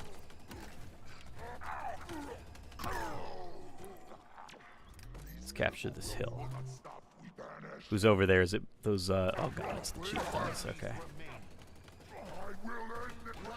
Enemy. Hill Come on, let's get you guys up. Your team scored. Alright, perfect. Perfection. Was talking more mechanically, e.g. the muzzle affording better head protection, a dedicated, oh, gotcha. Okay. Yeah, I am with you. I'm with you on that, by the way. Not to get off topic. Well, to be fair, this whole stream is just us going off topic. I still haven't played the campaign since they announced no co-op, so is it worth playing since it's the only Halo campaign I've never played? Yeah, I think it's worth it. I think Halo Infinite's campaign, the pros of the campaign outweigh the cons, in my opinion. Like, don't get me wrong, Halo Infinite's campaign is not flawless. There are problems that we could probably talk about to death, but the things I like about Halo Infinite's campaign, there are more things that I like than things that I dislike. The Infected weren't as prominent as I was hoping for in the show, but it was still good. Just wish they gave more time to certain episodes. It would have helped with the passing a lot. I think the reason that there weren't so many zombies in the Last of Us show was probably just for the sake of, like, realism. Because so imagine if, like, Joel was constantly killing zombies in the Last of Us show, it would probably make Joel come off more like a superhuman. Because, like, the amount of, like, the death count of the Last of Us game is probably close to 100, right? By the time that game is over, maybe a little bit more than 100. For the sake of making Joel seem more like a regular guy in the show, having just a single zombie be a serious problem is probably better, I guess, just, you know. That way, like, you don't go all crazy having Joel, you know, kill at least 2, 3, 4, 5 zombies every episode. Like, that way, by the time you get to Season 2, you haven't completely robbed the zombies of their threat. Like, think of, like, the problem with with The Walking Dead, where zombies are just, like, big nothing burgers in The Walking Dead show, just because they've completely robbed the zombies of any threat. Like, that's what I assume they want to avoid with The Last of Us show. They want to make sure that those zombies stay seriously threatening. Reinforcements. These streams are cluster bombs on topic. There is no on topic. Yeah, that's true. It's just like anything and everything.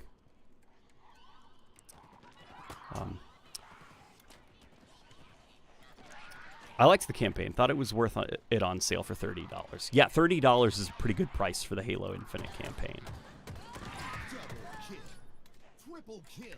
Really, really good music in Halo Infinite's campaign. Probably the best soundtrack for a mainline Halo game since Reach, in my opinion. And definitely the best soundtrack from 343, I think, since Spartan Assault. Killing spree. Yeah, Spartan Assault soundtrack slaps. I get that it's the meme to, you know, like, hey, Spartan Assault mobile game, right? But Spartan Assault has a really good soundtrack. Also, Spartan Assault is a pretty good game. Stop making fun of that game, guys. It's just a mobile game.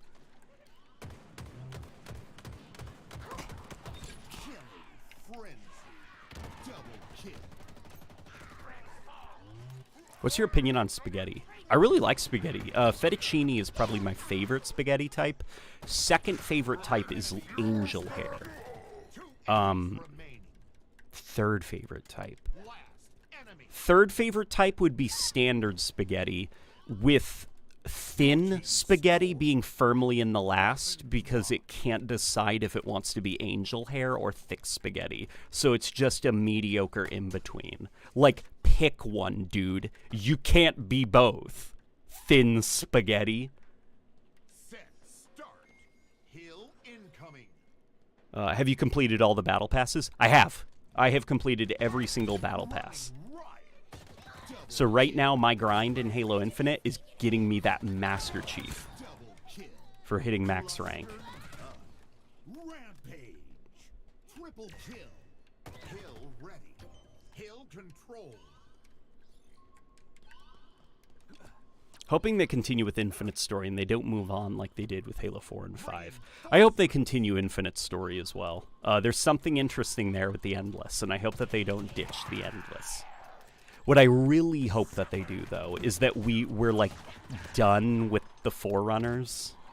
Not, like, no more Forerunner ruins and stuff like that, you know, in ancient Forerunner structures, but more like, let's be done with, like, the, you know, uncovering the Forerunners' hidden, super secret hidden past that you didn't know about. Like, oh my god, their past, it's even crazier than you thought before. Like, I'm done with uncovering the ancient evil of the Forerunners.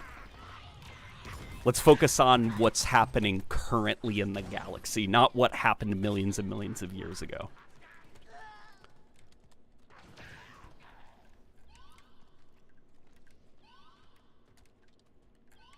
Do you think 343 will ever finish split screen for the campaign? No, I doubt it. I did enjoy Halo Infinite's campaign, but something about it felt empty and hollow. Maybe it's the lifeless feeling of the open world, but I wish there was an expansion to it somehow. Yeah, they're definitely, they bit off a little bit more than they could chew. You can't like make an open world game in like 3 years, 2 years of development time. Like, that's just not realistic. And I think that reality hit 343 really hard, and it does show up in the final game. It feels less like an open world and more like a gigantic level, if that makes any sense, where the content is spread out super, super, super thin.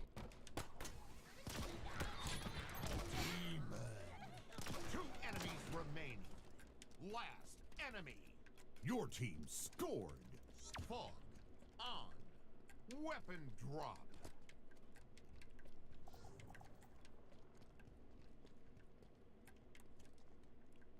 I'm okay with ignoring the Endless. If Atriox said it was a joke, I'd be okay with that. No, the Endless are cool. Start. Hill incoming.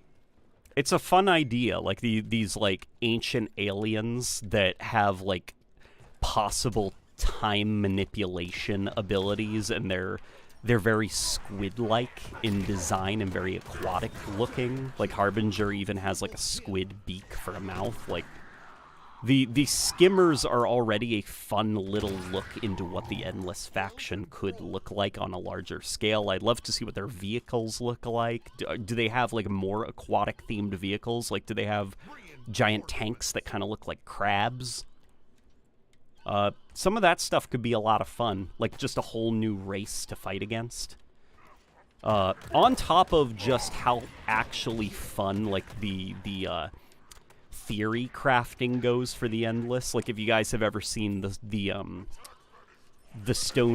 runes on Sandtrap from Halo 3 and how those actually tie now into the Endless, like, the rabbit hole goes extremely deep for the Endless, and it even makes like retroactively content in Halo 3 more interesting because of its ties to Halo Infinite. It's good stuff. The Endless are a fun idea, and I hope that they continue.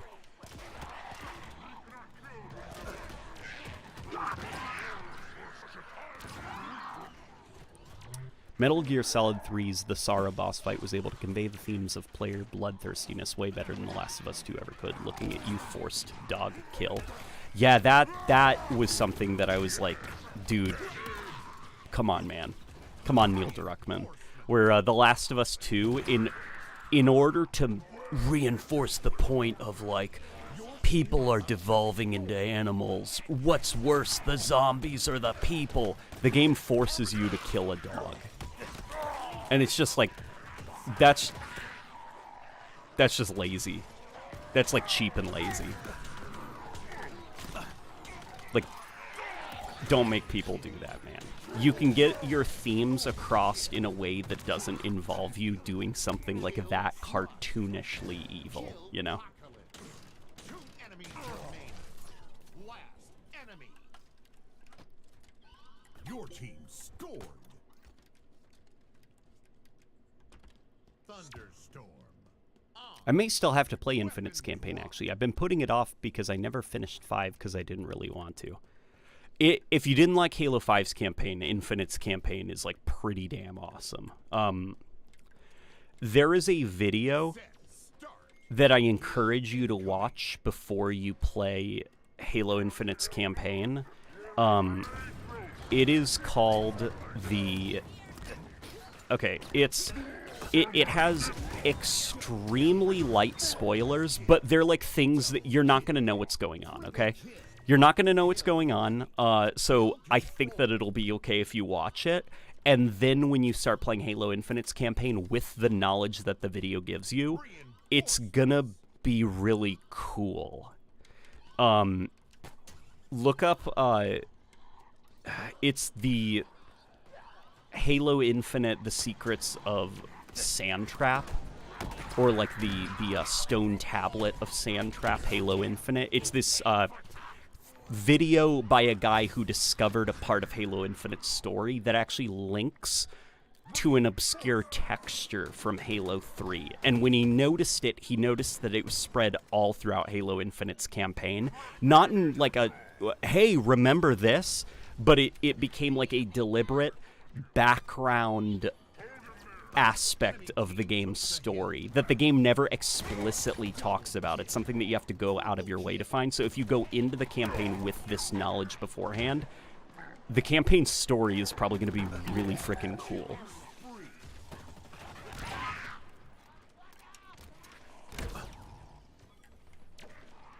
Reinforcements. Hill controlled. The reason that the Endless are more dangerous than the Flood is due to the time travel, so the Halo rings don't affect them. The Endless can unleash the Flood, activate the rings, and have full control. Well, the line about them being more dangerous than the Flood, obviously that's a little bit silly, but Halo is no stranger to silly lines. Yeah, the Endless are just like a fun idea. I don't know. Yeah, it's by Red Nomstar.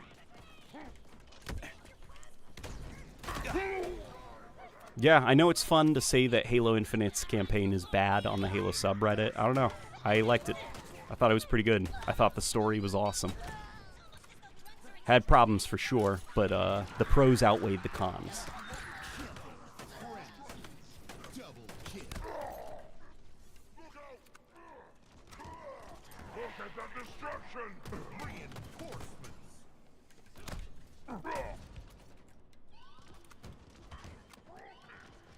Why don't they just retexture parts of the campaign map to different biomes? Because it's not that easy. It's not that easy as like going into the files and being like, change grass texture to sand texture. Like, everything from like the atmospherics to the sound design to the visual effects, like bullet impact, impact, Foley, audio, lighting, material work, global illumination, like so many things are tied to the game. And then beyond that, you've also got to start working on like level of detail, call distances on things, designing the assets to match a desert. Like, you're not going to see pine trees in the desert, you know? 5 enemies remaining. It's a huge undertaking. Last enemy. Your team scored. Weapon drop.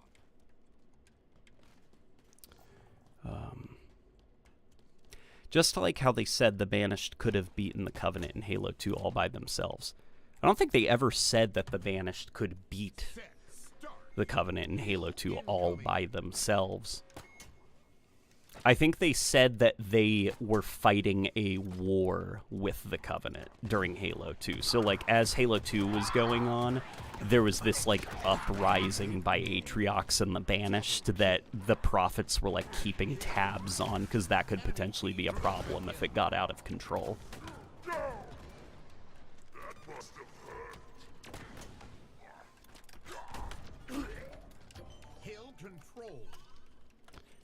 Want people to feel guilty about their actions? Give players agency over their decisions. Tali's death in ME3 haunts me because of the decisions I made. Oh gosh, if you don't complete any of the like missions to make sure that your ship is up to spec before the suicide mission. I didn't know that those side quests had like importance during my first playthrough. Triple kill. Reinforcements. I don't get how the Banished beat the Infinity so easily, especially since the UNSC was using Forerunner tech. Well, I think it's pretty easy. Like, the Infinity was on the run for, like, how many years? Reinforcements. Like, they were understaffed, undersupplied, exhausted. And plus, all throughout history, there's been plenty of examples of, like, forces that were heavily outnumbered coming out on top just because their strategy and their planning was a lot better. Like, Atriox executed a well-thought-out plan and took the Infinity by surprise. I guess it's kind of like, you know, like, Guilty Spark was using Forerunner tech. How did a human Spartan laser destroy him? It's like, because Forerunner tech's not flawless. A bunch of zombies took over one of the Halo rings in Halo 2. Like, zombies.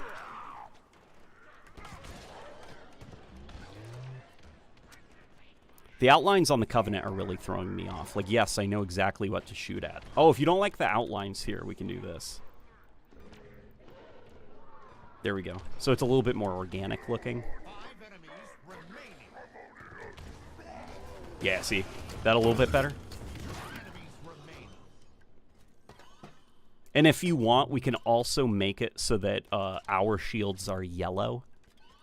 You know, so it gives a little bit more of that campaign energy.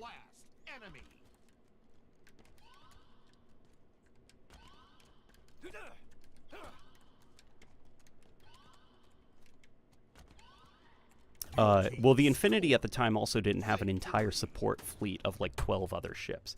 Yeah, it's just like a matter of like, just because somebody in the lore said that the Infinity was the peak of like human engineering, that doesn't mean canonically the Infinity is incapable of being taken down.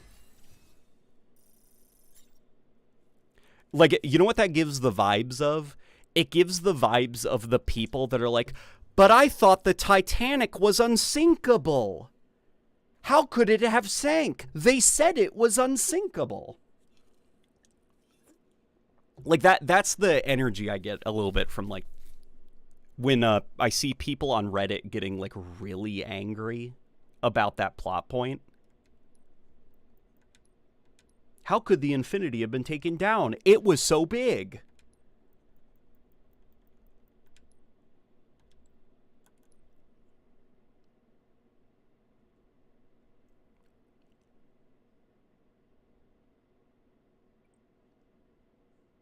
Not just a little wacky. They hired one of the most notoriously garbage writers in gaming, so just a warning. For Halo Infinite? Or for Halo 5? Yeah, Halo 5 does get very wacky. Halo 5's very bizarre. That's character assassination, I think, to the finest.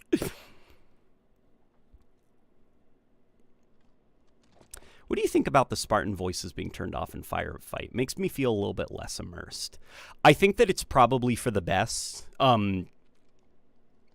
Mostly because you have... Is your AI still talking? I've got my personal AI turned off.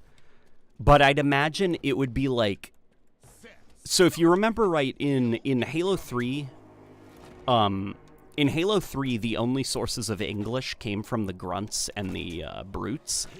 Like all the other Covenant aliens, they spoke like their own, like just like chittering and chattering in their alien languages.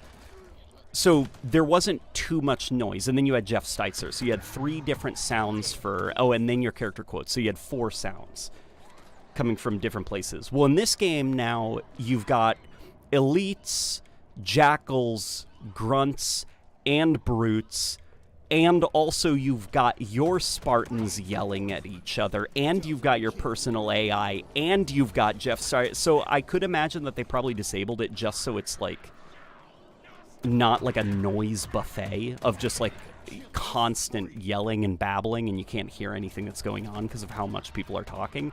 Another possibility is it may be due to like maybe something about like the banished lines. Like the Slipspace engine has a limit on how many entities in a game world can speak out loud. And so in order for them to like kind of like, you know, put focus on the enemy AI, they basically mute players whenever you're in a game with AI. I don't know. I haven't tested that theory, but Your team about to score. it's like how Pancreas Nowork described how Forerunners potentially defeated the Precursors. It doesn't matter how strong you are if you're 110% blindsided. Yeah. Exactly. You can be like the strongest ship in the UNSC fleet, but if you were not expecting the surprise attack when it happened, like...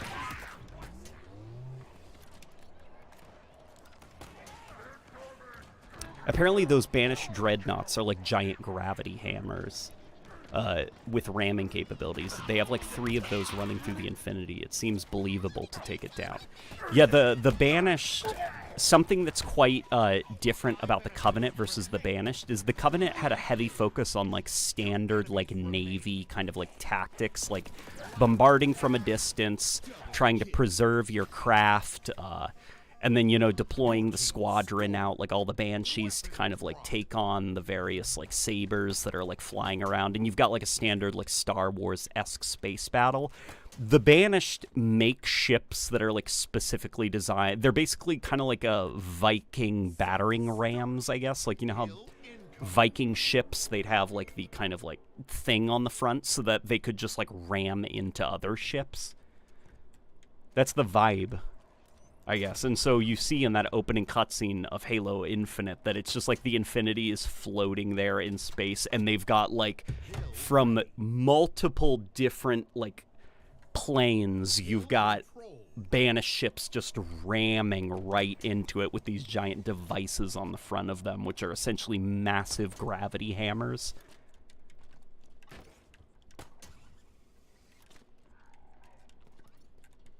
You know, and then you also get the context that, like, Atriox was baiting the UNSC there by disabling Cortana. And kind of, like, waiting for them to show up and try to, like, take advantage of the situation. Nightmare. Double kill. The old school Roman ships use that ram too. Okay, so it wasn't just Vikings. Well, I assume not, I guess. Okay, you know what? Now people are giving more examples. Okay, just old ships then. Maybe it's not just the Vikings. Did you know Vikings are famous for being the only civilization on Earth to attach battering rams to their ships? I'll say that with absolute confidence.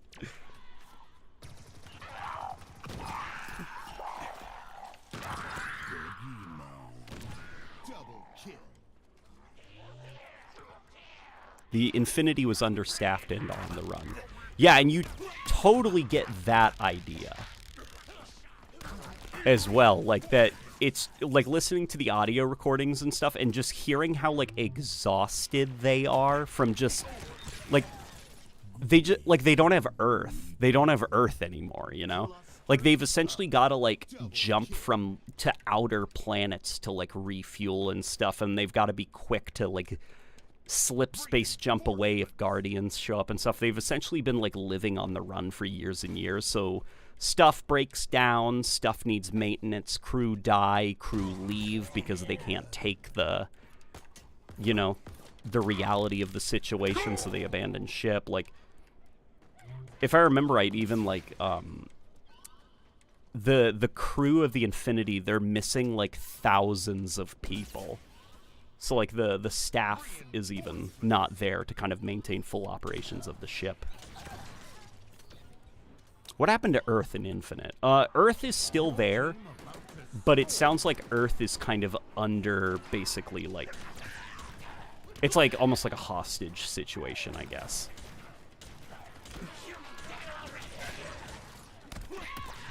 Where it's like Earth still lives, and I guess, like, things are happening on Earth, but it's like you look up in the sky and you see the Guardians there.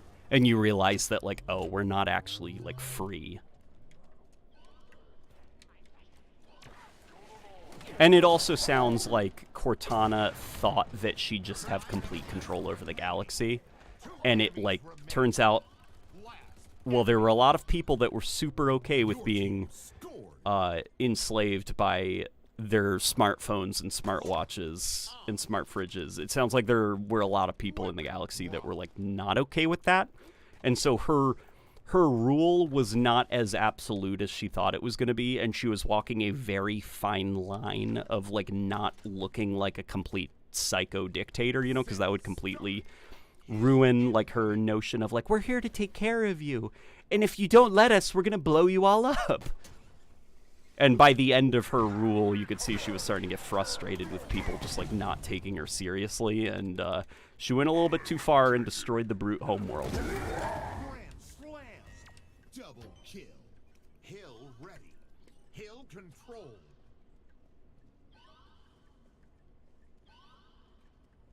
Reinforcements. I'm totally not surprised Halo got greenlit for another season, but I hope they just go insane with it so I can watch the YouTubers make fun of it. I don't want them to make, like, a bad show. I want them to make, like, a good show. I'm hoping Season 2 is better. You know?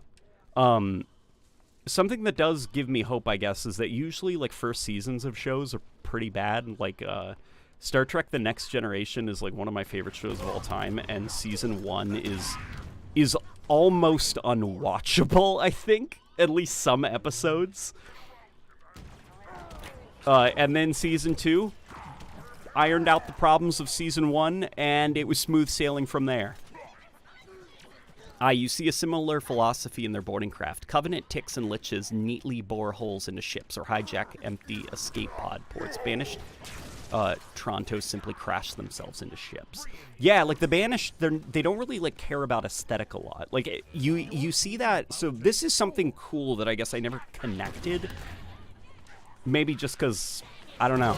It's just one of those things where it required, like, me to see it and stare at it for a while before I'm like, oh, that's what that is. In the Halo art book, they mention that in Halo Wars 2, the Banished are established as, like, they don't, like, build, you know, their structures.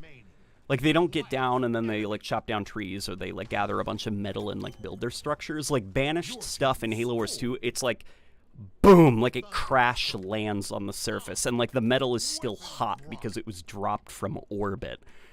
And their structures are, like, reinforced with really tough, thick metal, so that they can be dropped from orbit ready to go.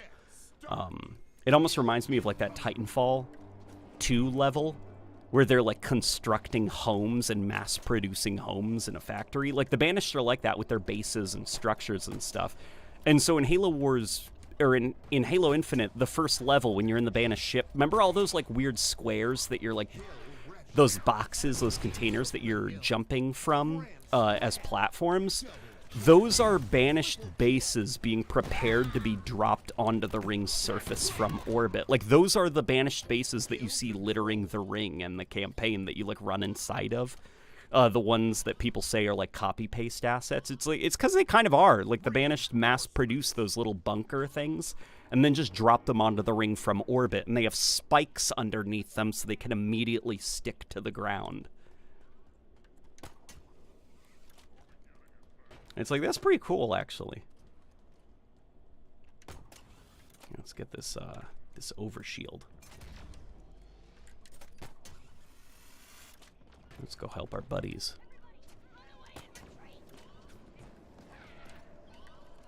Yeah, and the Banished are very much the same way with like their battering rams and stuff. They don't really care about if it looks cool or if like they're wasting resources. Like they just kind of care about if it can like get a specific job done.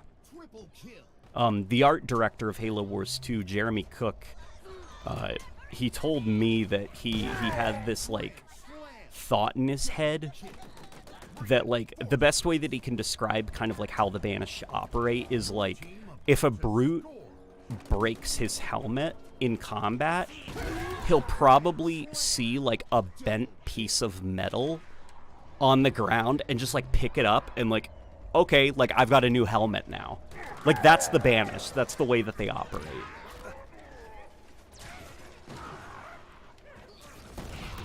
You know, you look at the Ghost in this game, and it's got, like, metal wrapped around the wings, probably because the wings got, like, damaged during a fight, and they were like, do we replace the whole chassis? No, bro, just shove some metal on it, like, cover up those holes, it'll be fine. Like, we found this Covenant Ghost. Just paint it red. Just paint it red, it's fine. Your team scored. The Banished seem like they like to plunder and steal, so why not take the Infinity for themselves? Depends on what happened to the Infinity, because what happened to the Infinity is still very much a mystery. We know that it went down, but, like, did it go down as in it's exploded, or did it go down in the same way that the Pillar of Autumn went down, in which it is crash-landed somewhere, and there's a carcass there? You know what I would frickin' love to see? This is what I was totally expecting to happen at the end of the campaign. I thought that we were going to get a reveal of the Infinity, but it was going to be like a Banished up, you know? It's like, how cool would that be, where it's like, Master Chief, it's the Infinity, look! And then they look out and they can see the silhouette of the Infinity in the sky. Then all the lights turn on, but they're Banished red. That would be freaking awesome, right?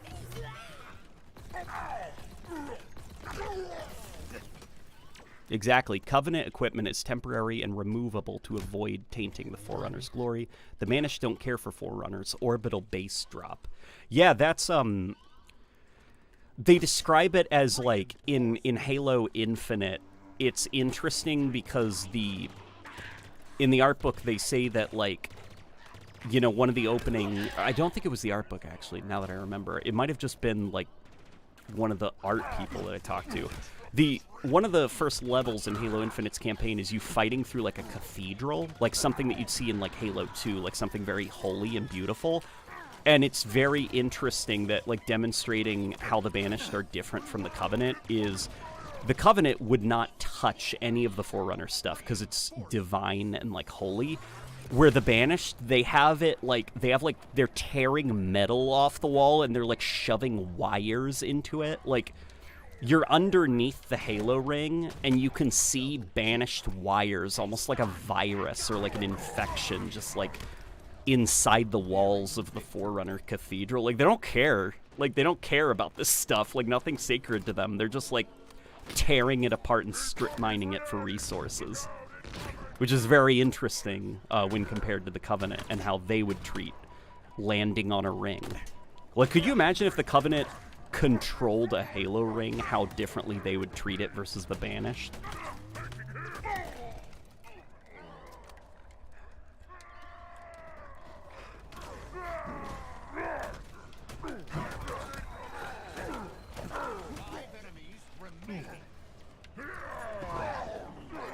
Twist your head.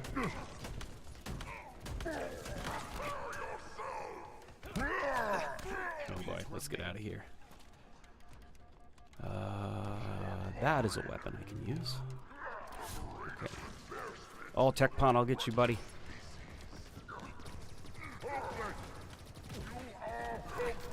Alright, come on, come on, come on, come on, come on, come on, come on. Enemy team took the hill. The Banished... Wait, yeah, we're just gonna kind of gloss over the fact that the Cortana absolutely annihilated the Brute's homeworld. Yeah, that's also crazy. The Brutes are homeless now. You know how much that would suck, man? Well, I mean, okay, it would suck a lot if planet Earth was destroyed, because, like, with Lamau, where do we go? But, like, that must really suck for the Brutes, just that it's, like, they probably really like their homeworld, and now they just, like, don't have one. Like, some of the stuff that that Esherum talks about in his audio diaries is really interesting. Like, he talks about how he, like, really... Like, the place that he grew up in on his homeworld, he, like, it smelled like hot lava or something like that, if I'm remembering right, and he, like, really misses that smell, but he can't ever smell it again because of what happened. Like, his planet's gone. He can't ever go back there for a trip down memory lane for nostalgia. Like, he's homesick and he can't do anything about it because his home was destroyed. It's like, that sucks, man. It's like flood biomass with brute technology. Yeah, that's a great way to describe it.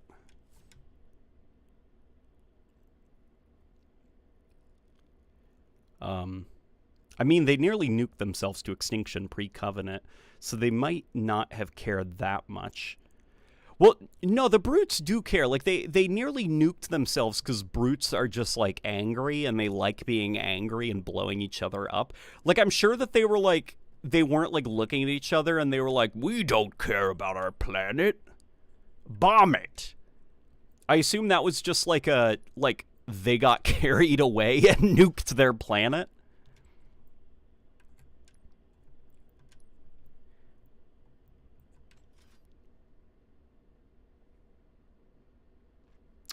Earth being destroyed would be the ultimate now what moment. Yeah, right?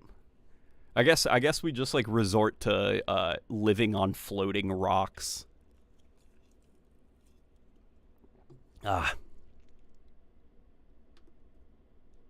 It's funny how they tricked us into thinking Atriox died, and then he just appears in the legendary ending looking like a brute hobo. Oh yeah, a good old Atriox. With his, like, melty face, because he survived an explosion.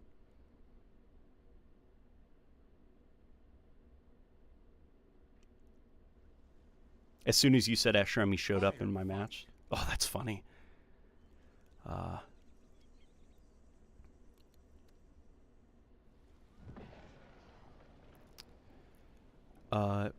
They would just paint the infinity red and call it a day. Yeah, the Brutes, well, they'd probably need, like, a lot of paint.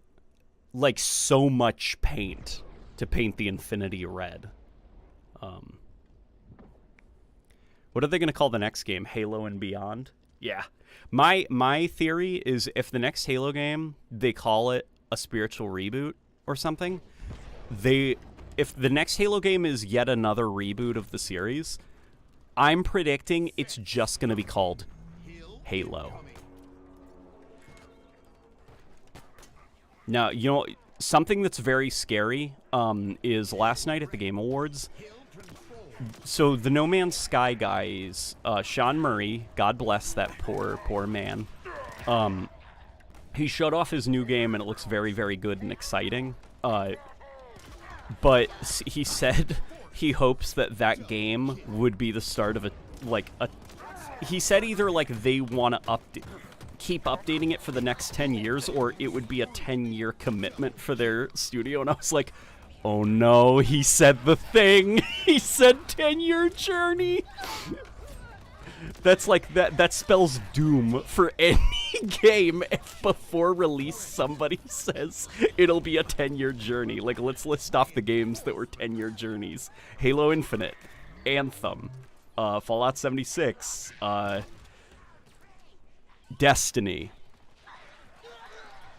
It's not good. It's like, I feel like there needs to be like a ban on game development studios saying that their new live service game will be the start of a 10-year journey. It just needs to be like outlawed, because as of right now, that's like a curse. If you promise a 10-year journey, you're cursing your game to a very bad launch. And just you talking about the next Halo game, that just made me think. I was like, yeah, the next Halo game, I remember when they wanted Halo Infinite to be a 10-year game. And then I was like, 10-year? Oh my god, I heard that threat made recently. I hope Sean Murray's next game is a success. I disagree. Krogan nuked Tuchanka into inhospitability.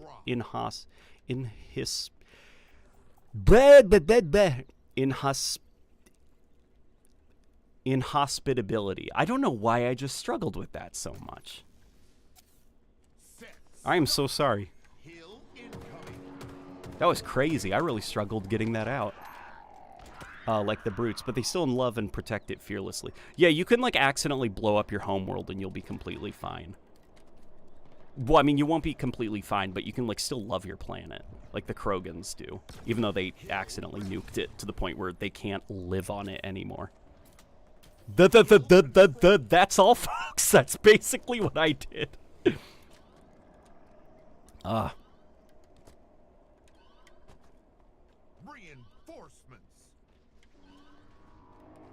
To be fair, No Man's Sky was a 10-year journey. Yeah, that is right. And No Man's Sky is certainly a good game. That's the crazy thing. What came out of the whole No Man's Sky disaster is Minecraft in outer space. And it's a really good game because of it. Because I really like outer space and I like Minecraft. Hey, Late Night, do you think the brutes would like eating pineapple on their pizza? I don't think so. Just, like, brutes come across as, like, a meat lovers, kind of, like... I don't know. I don't think that they... I mean, maybe even, like, pizza just, like, isn't enough for them. I feel like they'd rather eat, like, raw meat, you know?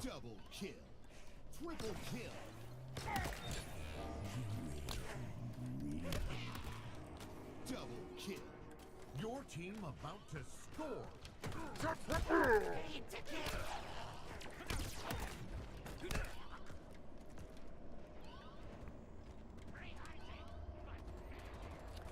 You think someone can just make a new Doizak? If we have giant halos and space travel, then a planet should be no problem. Well, I'm sure that you can, like, make a new Doizak. Like Doizak being the hilarious name for the Brute's homeworld. I assume all they'd have to do is find a planet with nothing on it and just be like, this is our new homeworld. That's essentially what the Brutes were, the Banished were trying to do. Escherum's Banished in Halo Infinite. The reason that they were like, this is my world now, is because, well, like, their planet's blown up and they need a new one. So essentially what they were trying to do was repair the damage done to the Halo ring so they could get it operational so that they could basically just live there. Like, their new planet is a Halo ring, and they can move it wherever they want. So their planet is also a mobile battle station. Like, that was essentially Escherum's plan for the Halo ring. So that's why the Brutes were, like, strip mining it for resources, you know, setting up camp, like, trying to round up the survivors, because, like, they just wanted it to be the new homeworld of the Brutes. Like, now all the monkeys live on a giant Halo ring. You know, that can also blow up things and, like, destroy entire species. So their new homeworld will also be conveniently a weapon.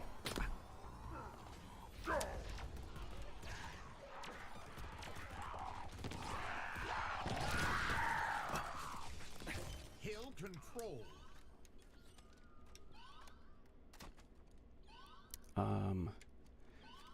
Ah, yes, Brute, 4-meat pizza. We get some Kigyar, a little bit of grunt, some good old elite heads, and a human. Yeah, that's basically the way the Brutes would probably be.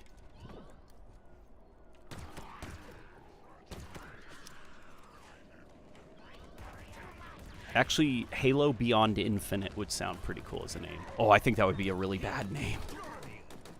That would be a really bad name for a game, I think.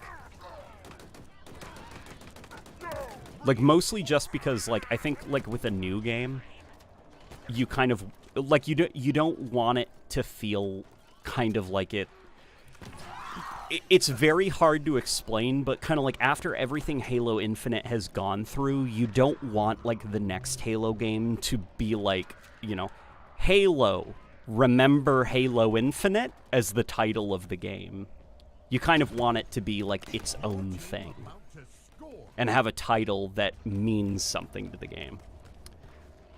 There's a fair few brute colonies out there, but it still lacks the historical legacy of that homeworld. Structures, cultures, history, all gone. Yeah, it's like, you know, like archaeology for the brutes, like studying their culture and their species. That's basically dead now. Like, let's pretend the Halo galaxy finally achieves, like, everlasting peace. There will be no way to, explore the history of the brutes. Like, archaeology on the brutes as a species is dead because their homeworld's gone. There's no ruins to find, no cave paintings or anything. Like, it's all gone. So all you've got to rely on is like a brute testimony.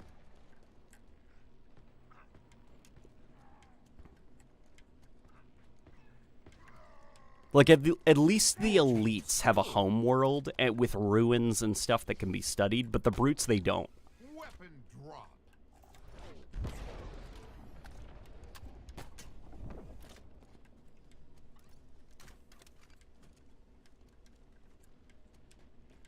Set start. So thinking about firefight strategies, so far the only losses in firefight have been TPK. TPK. What does that mean? What's that short for? Never hill score. Has this been you guys' experience too? TPK. I assume it means like being overwhelmed.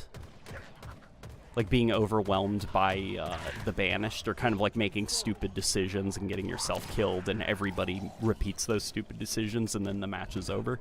Because in which case, yes, that's been my experience. It's implied brutes are omnivorous, so you can have banished camps. You can find banished camps on the ring having looted UNSC rations. They have a notable fondness for chickens and bananas. The brutes? Okay, number one, that's really funny that they like bananas, considering that they're monkeys and all. But okay, that's interesting. Brutes like white meat then? Because they like chicken, huh? So if you wanted to make, I'm talking to my wife now, if we wanted to make, like, say, TT food, but, like, for a brute, we could just use chicken.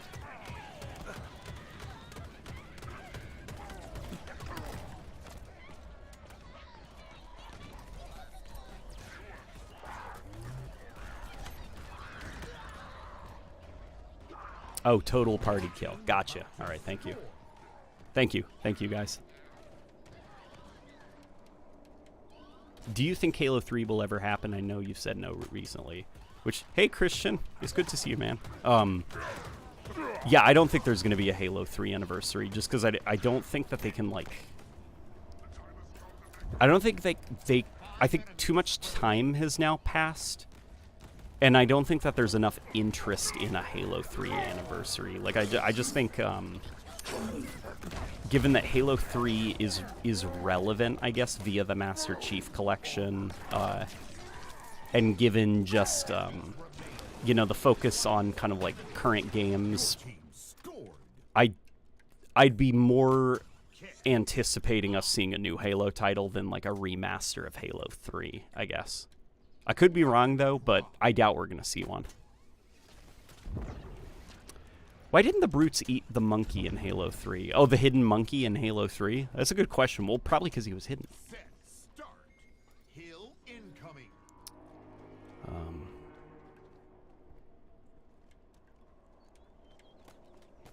The next Halo game should be Halo Unleashed, where Atriox turns Master Chief into a were-brute.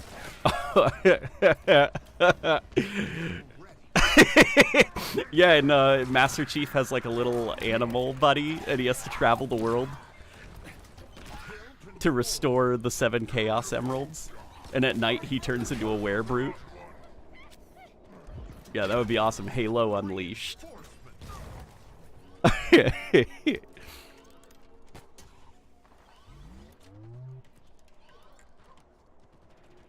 Don't think they should remake more Halo games, in my opinion.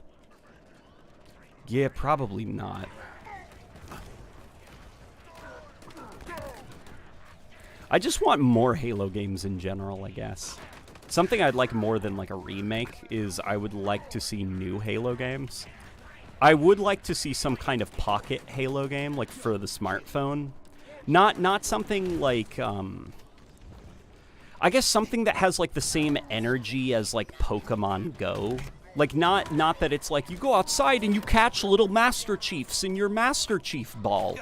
I mean more like an idle game, you know, that you kind of like take out and you just like kind of like tap a little bit on your phone and then you put it away and progress is kind of like been done, like something like that. I'd love like a little idle game like that.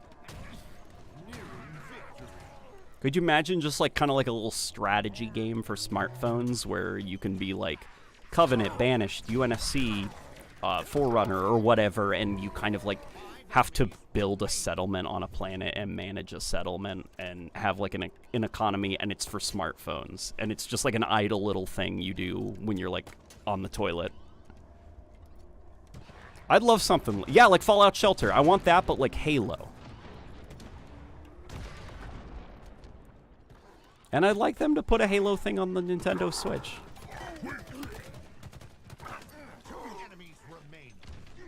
It'll never happen. But maybe with Switch 2. Who knows? Your team scored. All right. Game Boy or DS Halo. Exactly. Exactly. Ugh.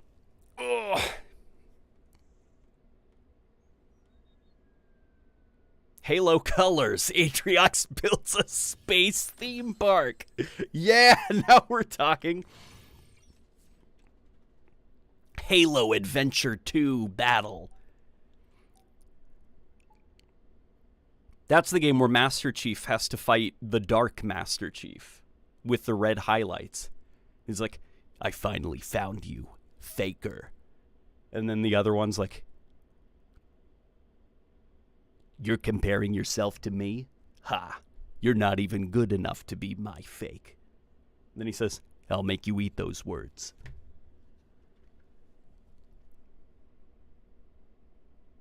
What did you think of the finals?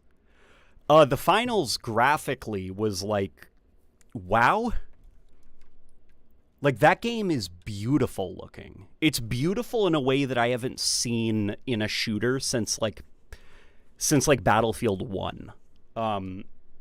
But I'm not sure if I'm interested enough in it yet.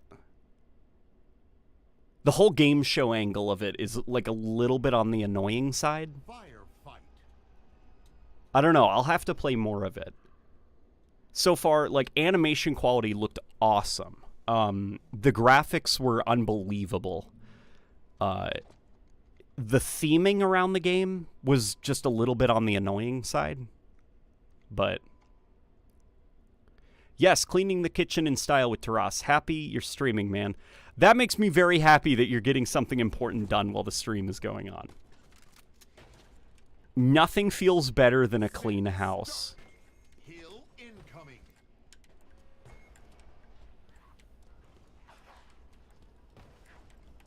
Halo Forces, Master Chief meets your Spartan from the multiplayer. God, what I wouldn't give for a Halo game that has that kind of like Y2K edginess again. That, like, thankfully Sonic is starting to embrace. Or not Y2K specifically, but that, like, 2000s. Rebecca discovered Blow Me Away from Halo 2, and she'll just occasionally be like, yo, play that Halo song again. Just because that's the kind of music Rebecca and I really like. Blow me away. Reinforcements. That's all I did. I am mowing the yard. Aw, dude, mowing the lawn. Mowing the lawn is a really therapeutic process. It's annoying to get started because you're like, I don't want to mow the lawn. But then when you're actually doing it, there's like a feeling of like accomplishment, of pride and accomplishment, dare I say, that's very hard to articulate. It's just fun seeing the lines you make on the yard and seeing the yard get like neater and neater as time passes.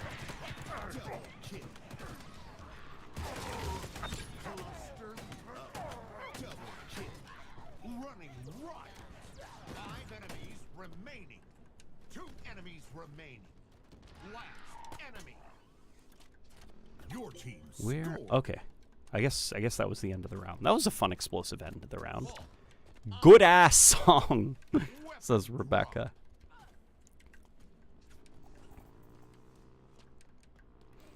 Oh my god, yeah, Blow Me Away is literally the Halo 2 song. Yeah, it was made for Halo 2. And then they were like really annoying about it. And one of my friends says he feels like they were like embarrassed that they made a song for a video game, because then they re-released the song like years and years later so that it wasn't listed as being like part of the Halo 2 soundtrack.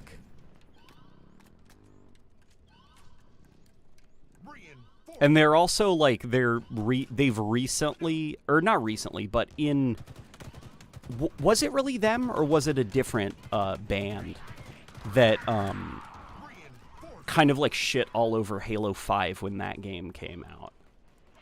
I remember there was like this hot minute where they said some shit about Halo 5, and they were like, this is the worst game in the franchise, 343, give me back my money, or something like that. And then, you know, all these like gaming outlets reported on them, and they were like, oh, guys, we're onto something. And then they also trash talked EA's Battlefront game, and like less people reported on it, and that was like the last time they ever said something bad about a video game, because like people stopped caring. I think you missed a super chat. Crap, let me go up. Infinity's Carcass plays a big part in my Infinite Arbiter campaign idea. A banished Death Ops contingent is hiding the crash site for unknown reasons. Interesting. Are they unknown reasons for you? Or like, are they unknown even to you right now, or do you have a loose idea of what the Banished are using it for? Double kill. Last enemy. Your team scored. Famine on. I'm pretty iffy on the finals due to the announcer voices and stuff being AI. Sets a bad precedent for the industry. Oh no. Is there like AI stuff in the finals? Like AI artwork and stuff? Set start. Hill incoming. I hope not. Cluster luck. Double kill.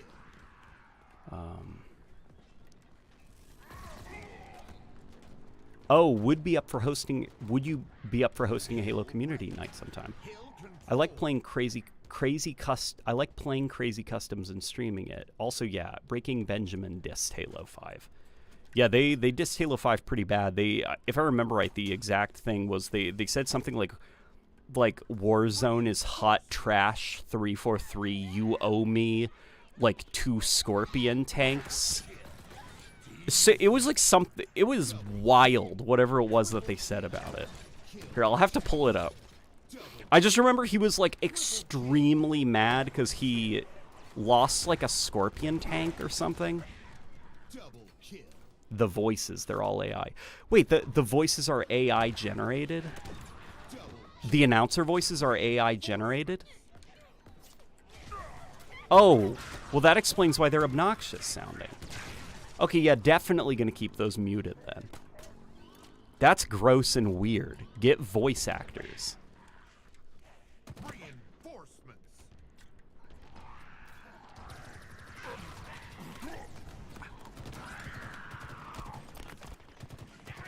Your team about to score. Cluster luck. Double kill. Yeah, babe, I guess those announcers, remember the announcers that were annoying the hell out of you? The reason they were annoying the hell out of you was probably because they're AI voices. You know, that, like, I know, like, a lot of people say, like, the world is so divided now and so awful and, like, humanity's going down the shitter. One thing I really do appreciate, actually, that does bring everybody together, no matter our different beliefs, is that we all hate AI content. And we all agree that people should just be given those jobs Weapon drop. and paid for those jobs. Unknown to the player, as you play, you start seeing a pattern among the Death Ops leaders. They all have massive chips on their shoulders with Arbiter. Set. Start. Okay, interesting. Incoming. You ever want to share the idea in the DMs? That way you don't give it away completely? Or are you still sussing out the ideas?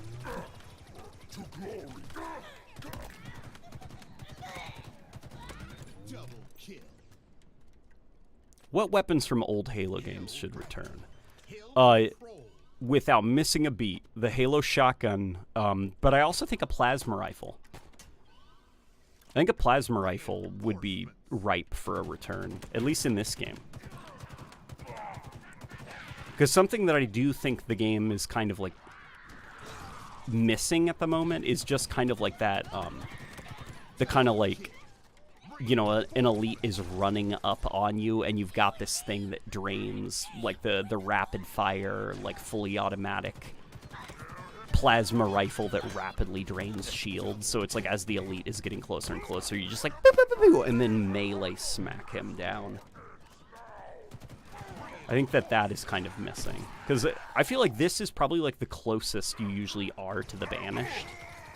Because for the campaign, most of your engagements kind of start at pretty long range, which is probably why the pulse carbine was invented, so that the elites have like a pulse weapon that they can fire at the player from a distance, because that's usually where most engagements start.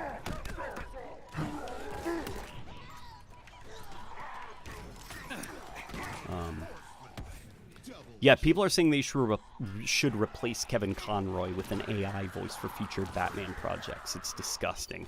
Yeah, that's gross and disgusting. I would frickin' hate if somebody started, like, if I passed away or something, and then somebody started using, like, AI to do the evolution of Halo long after I was passed. That would be just, like, gross. I would frickin' hate that. I would haunt whoever did that from the grave.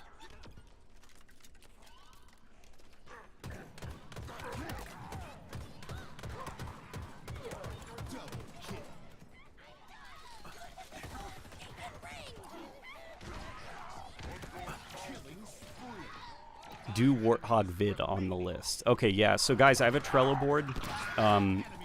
Currently on my Trello board, it's the evolution of the Jackals is up next. Currently working on the evolution of the Carbine. As in, like, editing it. Like, it's been recorded and it's being edited. And then after the evolution of the Jackals, I believe Warthog should be next, because it is high time that I finally got the Warthog done.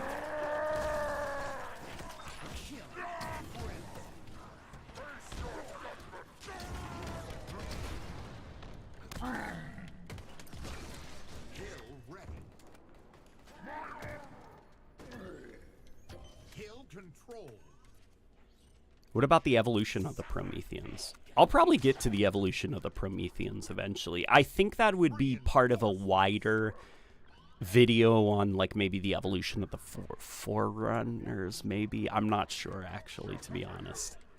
Just because, like, I mean, there were Sentinels, you know, then Sentinel Enforcers, and you had, like, that Needler Sentinel and stuff. So I feel like maybe I could fit all of that into something to also include, like, the Prometheans, you know, because they were kind of like a period where after we were done fighting Sentinels, then it was Prometheans for a little bit, you know, and then we returned back to Sentinels.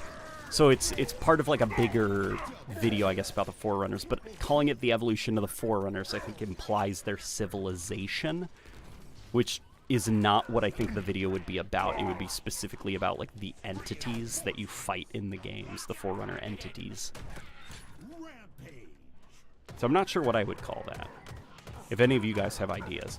And it would not be like Forerunner, the evolution of Forerunner's AI or something like that.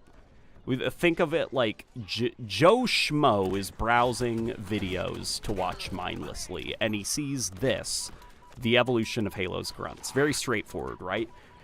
What could I say that would include Forerunner machines? That wouldn't be like the evolution of the Forerunner's machines. I'm happy to share tidbits. For example, those chips stem from a certain other Halo's destruction.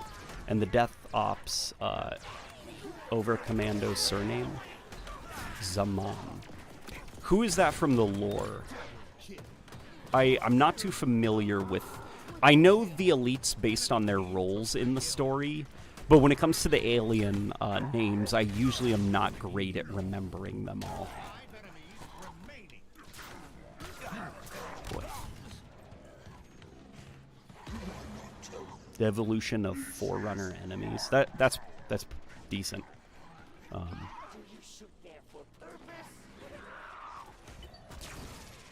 enemies remaining. Enemy. What Halo 5 weapons should return to Halo Infinite? What Halo 5 weapons should return? Okay. You know the Your team scored. what's it called? Void's Tear. The Void's Tear plasma pistol. That thing kicks ass, and that thing, in my opinion, should not return as a plasma pistol variant. It's so cool of an idea for a weapon that I think it should be spun off into a new weapon. Like, given its own model, given its own name and stuff.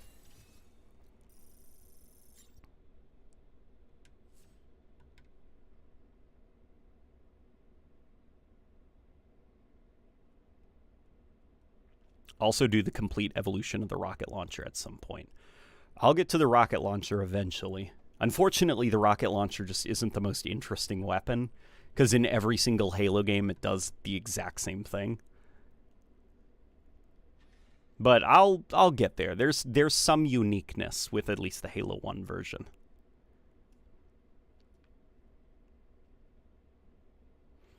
I want the Magnum. Just make it a power weapon. Oh, like the Halo 1 Magnum?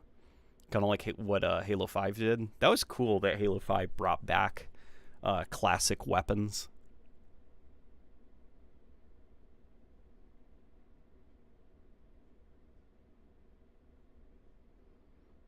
I remember back in the day, like pre-release for Halo 5, back when we all played the Halo 5 beta, because there was a lot of backlash to the Halo 5 rocket launcher design, I vaguely remember one of their bits of like insight into player feedback after that beta. They said that they wanted, they were like, we hear you, we're going to be bringing back the classic Halo rocket launcher in the form of a mythic variant of the weapon. I don't remember if any of you guys remember that they were talking about like some of the wrecks. It almost makes me wonder like how, I guess, like late like the wreck system all came together, because talking about the classic rocket launcher like that in Halo 5 makes me think that at one point it was supposed to be a variant of the rocket launcher that was like more powerful in some way. There is definitely 2 to 3 minutes worth of content about how everyone lost their shit when Halo 5 changed the rocket launcher design. You know what's crazy to me? The rocket launcher of Halo 5, don't get me wrong, it's not the Halo rocket launcher, and it was not a great idea to just throw out the rocket launcher's design and be like, let's make something completely different. But it was not a bad design. It wasn't a bad design. Like I could see Johnson carrying it in the Halo 3 campaign. You know, it looked like fine for the Halo universe. Its biggest crime though was that it just like they shouldn't have tried to replace the rocket launcher.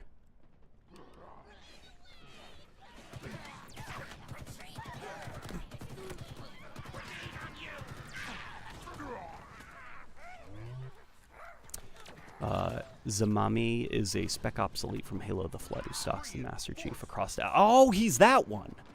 He's that one. Okay, interesting. So in your Halo campaign, he is the antagonist or one of the antagonists. Okay, interesting. There's some stuff there.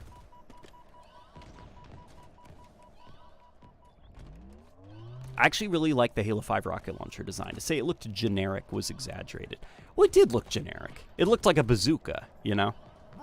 It looked like take any rocket launcher from any game and it looks like that. But I also don't think that's necessarily the worst thing in the world, you know? Like, my god, if it looks like a bazooka and it functions like a bazooka, then just let it be that bazooka, you know? Like, the shotgun, Bungie's shotgun, that thing is just like a standard pump-action shotgun, but they attach some glowing tritium sights to it to make it look kind of futuristic.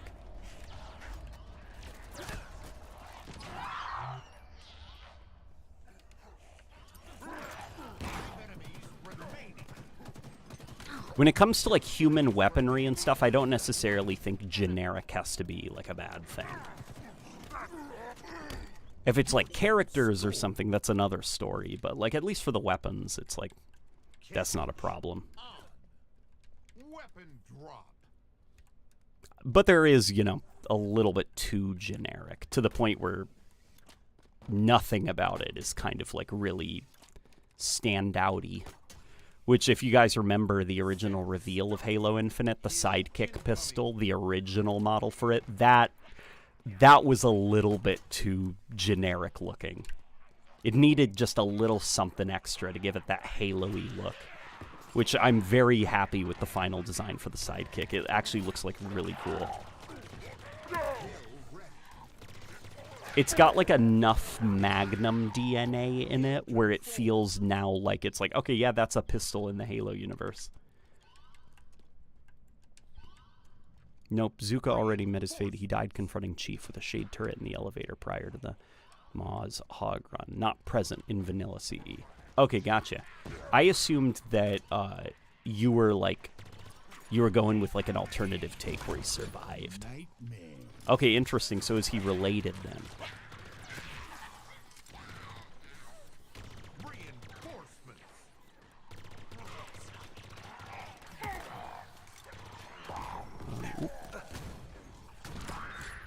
Let's go grab a DMR. Yep, okay. One usually spawns right there. Anyone know a great way to meet and talk with Halo fans aside from the goated LNG streams? I guess like any of those Halo Discords. Maybe not the official Halo Discord, because I assume that that's pretty... Find like Halo Discords for like... Unfortunately, my Discord is I'm not as active as I should be in it. But I assume Mint Blitz has a pretty active Discord that's very friendly. And, you know, my Discord's also pretty awesome. I'm not going to shortchange it. The mods over there are, like, very on top of the game. The community is very funny. The memes are fantastic. Oh, boy. This is bad. This is real bad.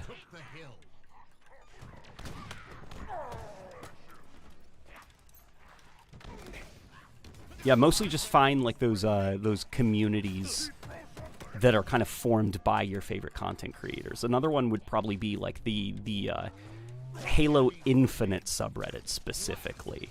I assume that that's also pretty fun, not the general Halo subreddit. How toxic is the Halo subreddit? Very, very, very toxic. They are constantly at each other's throats, constantly just saying, like, anything to kind of farm clout. Like, some of their posts feel, like, deliberately designed to start arguments. It's very annoying sometimes, the Halo subreddit. Occasionally, you get the really wholesome thing, but then every now and then it'll be like, 343 can never get Halo right, or like, you know what, 343 always did Halo better than Bungie, and it's just like, okay, you all are trying to start arguments. But then you go over to the Halo Infinite subreddit, and it gives a more chill atmosphere, where it's just people playing the game and having fun.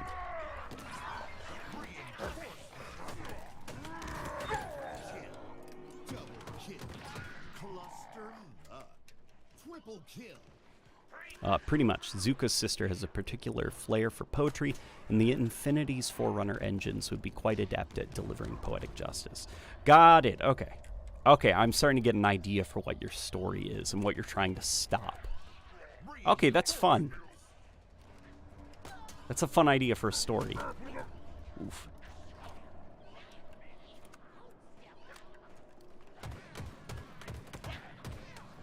You know, I'm starting to really get back into the swing of, like, well, no pun intended, playing it like the Halo Infinite campaign, I guess. You know, you making extensive use of the grappling hook. That's probably why they gave everybody unlimited grappling hook. Just because they're trying to, you know, this AI was kind of designed with the grappling hook in mind and engaging the player with it, so just give everyone that. Though, didn't it at one point have thrusters, or is that on a per map basis?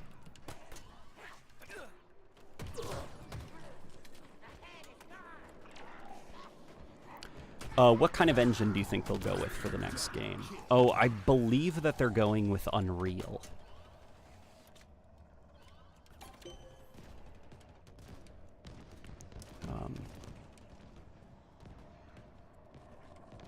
Some people say that Bungie should have stayed and Halo would have been better, but we saw how Destiny ended up.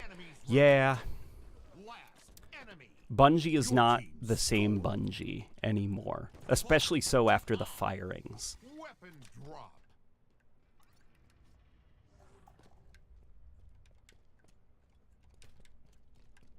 Look, I would not trust, I guess, Bungie's current writing staff to do Halo justice.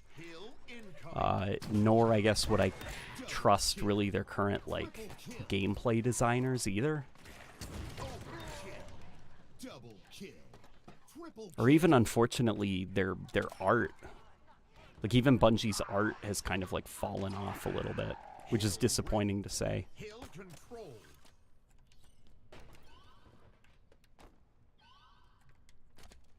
I believe heroic is thruster, normal is grapple. Gotcha. Okay.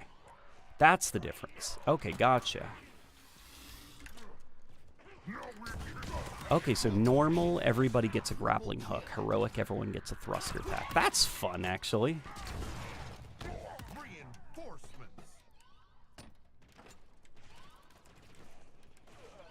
Maybe Michael Salvatore can come back to Halo now. Oh, I doubt it. More than likely what's going to happen is they're just going to keep outsourcing Halo soundtracks. Because that's even what Bungie's doing now. Correct me if I'm wrong, I don't think Bungie now has an internal composer anymore.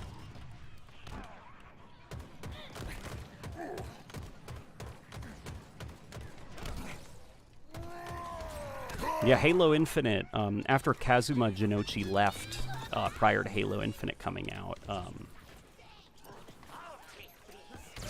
343 opted to outsource the soundtrack to musicians.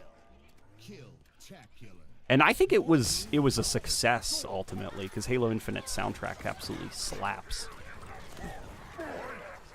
But I do think with outsourcing the music, you lose a little bit of the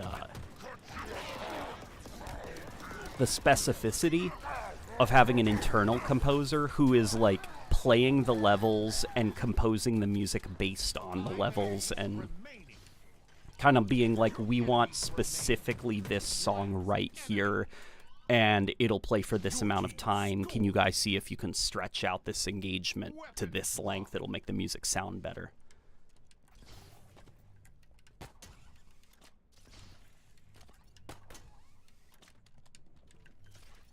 Because as much as I dislike Halo 5's soundtrack, and definitely the soundtrack's a little bit spotty depending on the levels. There's some levels where its integration is sloppier than others, I think.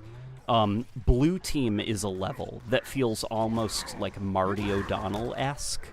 in Halo 5 in just how, like, carefully selected the music tracks are and paced throughout the level. Like, it's pretty good. And I can't really say Halo Infinite has a lot of levels that are like that. Indeed, worth noting that in spite of the other Death Ops leaders' largely impersonal slights against RB for Installation 04, they don't all have a death wish. Okay, gotcha, so there's a bit more variety. Internal politics, I guess, is how you would describe it within them. And the graphics in Infinite were a high point for sure. Yeah, I just hope that they keep the art style and gameplay nuance of Halo when they move to Unreal. I always felt Splitgate felt a little numb somehow. Yeah, Splitgate is kind of like an example of, like, you know, how an engine shift can make a game feel different, even if the intentions are to make it feel like a certain thing. I am worried about Halo's jump to the Unreal Engine and how it'll make Halo feel. Definitely Halo, I think, is about to get, like, a gigantic graphical boost thanks to the Unreal Engine. And maybe, you know, even developing content will be easier. Oh. My favorite Kazuma track from Halo 5? Scavengers. Yeah, Scavengers is awesome. Same with Kamchatka.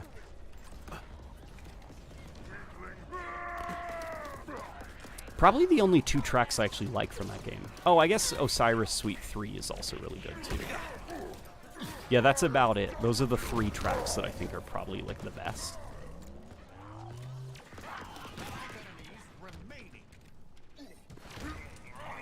Oh my god, it's Blade Master. It's Blade Master. Okay. Yes, we got him. Okay. That was cool.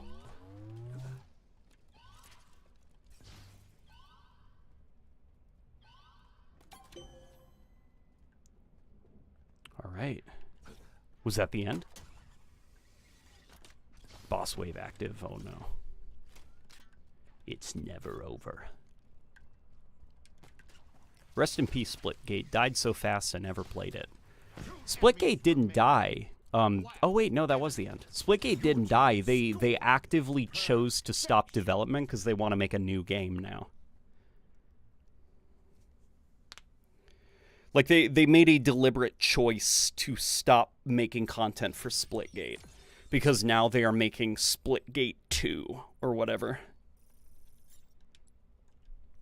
Which does worry me a little bit, you know, because... You know, when you aim for the clouds, sometimes it can all just come crashing down.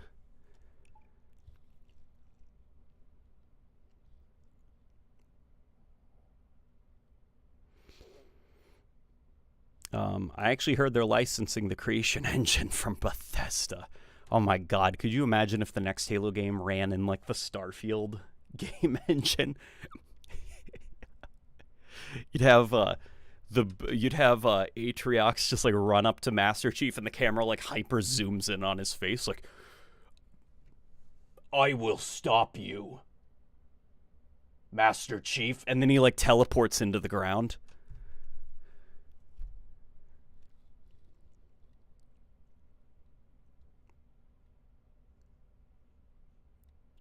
I just think switching engines can kind of derail the core feeling of an entire franchise. For sure, for sure.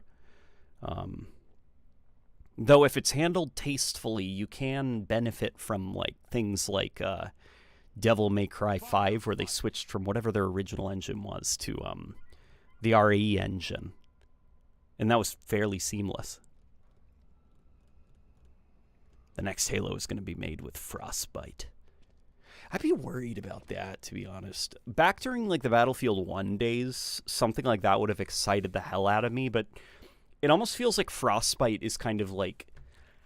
Frostbite is becoming something of like almost like the Slip Space engine, where it's just kind of like the original people who designed Frostbite aren't there anymore, and the people currently in charge at DICE aren't, like, upkeeping it very well. Like, I don't know about you guys, but, like, Battlefield 2042 doesn't look great graphically, like, compared to Battlefield 1. And even Battlefield 5 was a bit of a step back in the graphics department in a couple of areas. It didn't look quite as good as Battlefield 1 did. Reinforcements. You know, I'm playing the Dead Space 1 remake. Like, don't get me wrong, the Dead Space 1 remake is really cool and atmospheric and stuff. But it doesn't look as good as I know that the Frostbite engine can look.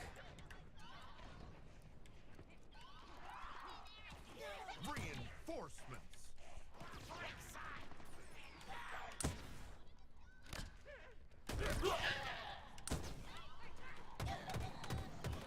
Killing spree. Double kill. Triple kill.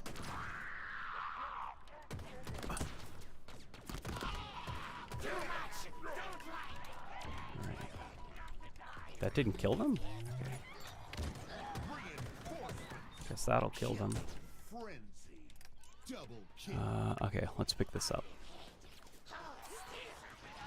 Longtime fan here. Is your video from the day Halo 3 servers shut down anywhere? I happen to be in your lobby on stream, and I'm hoping there's some documentation of my last proper Halo 3 game. No. I'm not sure. I can definitely check. You know what? I might have somewhere on my computer the final... I think as I was streaming it, I was also recording it, and I might have that somewhere on my computer I can check. But that's awesome, actually, that you were there. Gosh, what I wouldn't give for those servers to be up just for, like, one more day. I wonder why they were taken down. Because at least on the 360, like, those old Call of Duty games, they still have their servers up. So I wonder why Halo had to get its servers taken down.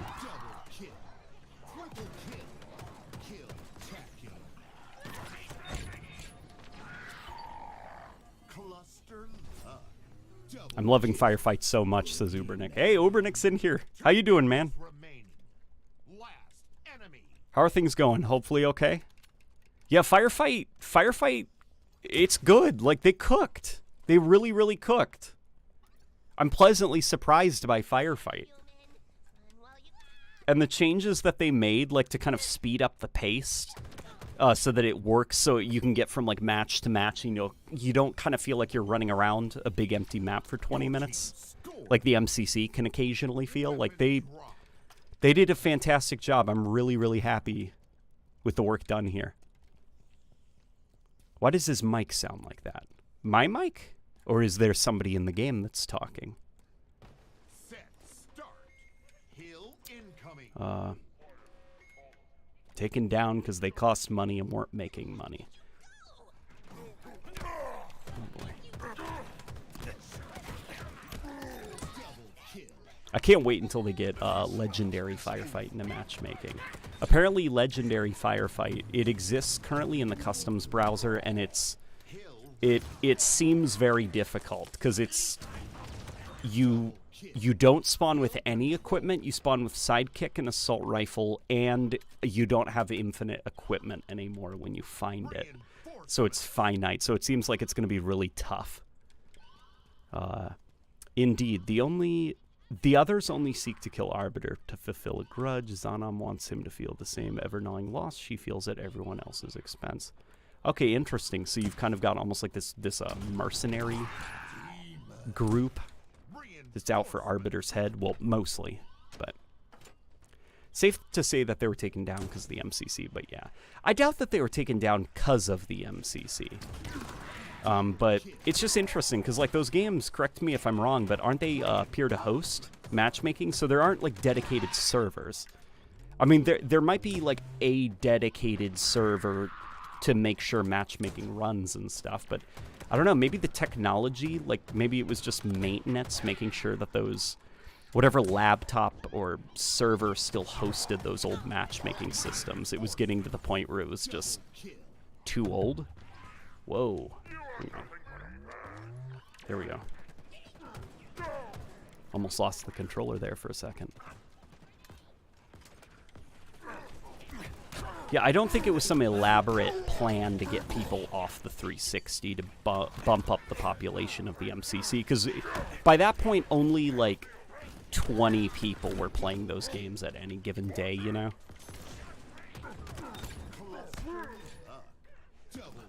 I'd be curious to learn the reason that they had to close down those old 360 servers, and I'm sure the reason is, well, reasonable. Taras, I love your channel. Been a subscriber since the Halo 5 days. Wow, so you've been with me through thick and thin. I appreciate you sticking around. And I appreciate you still enjoying the content. It's good to see you.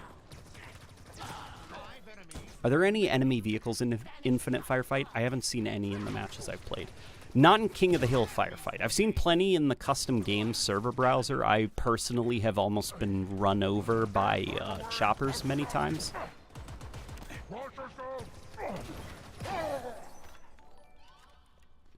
Your team scored. The evolution of Forerunner Armigers. That is untrue. Reach still had a couple thousand per day. Not a couple thousand. A couple thousand, I think, is really pushing it. I remember logging in, and it would be like, at max, maybe like 100, 115 were in Social Slayer. And the rest were like in the 10s or the 7s or something. MCC has a couple thousand per day, I'd wager. Enemy team took the hill.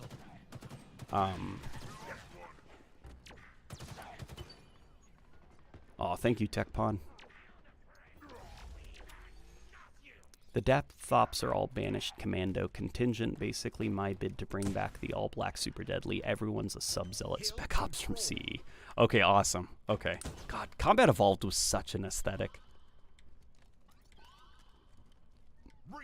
I freaking love the look of the Covenant, their armor, their general vibes and atmosphere in Halo Combat Evolved. Like, I'm sure it might be just me, but sometimes it always feels like the first instance of a new franchise is usually the most interesting, because that's before they've like settled completely on ideas. So there's a lot of stuff that's very experimental, a lot of stuff that's very kind of like out there, or I don't know, Halo, Destiny, like there's something about all of the first games in some of my favorite franchises that are special.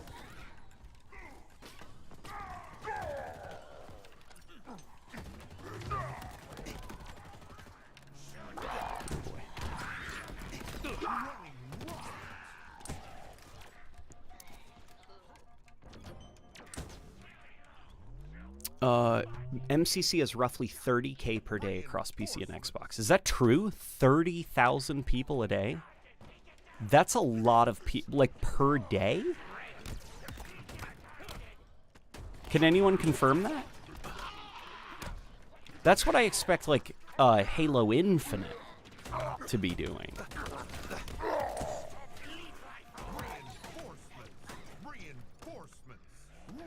Is Halo dying? I don't think Halo's dying. I think Halo is sustaining. Now, it's not sustaining itself at, like, you know, a great place, I guess. Like, if you're a pencil pusher, you know, who's just looking at, like, well, the number has to go up. That's a view of success. But, if you're a Halo fan, I'd say Halo is, actually on the rise. Like, in terms of just, you know, I think that the dark period, the second, third, fourth, what era of Dark Ages are we in? Because, trying to think. I wouldn't call Halo 4 the Dark Ages of the Halo franchise, because, like Halo 4 or not, after Halo 4 came out, there was Spartan Ops. And Spartan Ops had a lot of, like, interesting narrative stuff. There was a lot of interesting stuff to talk about following Halo 4's release. And then right after that, you had, you know, the Xbox One and kind of like the announcement that Halo would continue on the Xbox One. There was a lot to talk about with, like, after Halo 4, what should they do next? Like, lots of interesting conversations.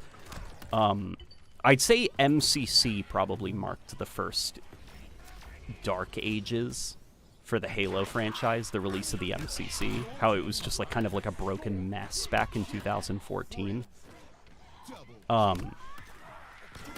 even more so when they just kind of like stopped. Remember for a while, guys, they just stopped updating the MCC in 2015. They like released a final update that left the game in like a pretty not good state, and they just called it quits and left and wouldn't talk about MCC anymore. They wouldn't acknowledge it.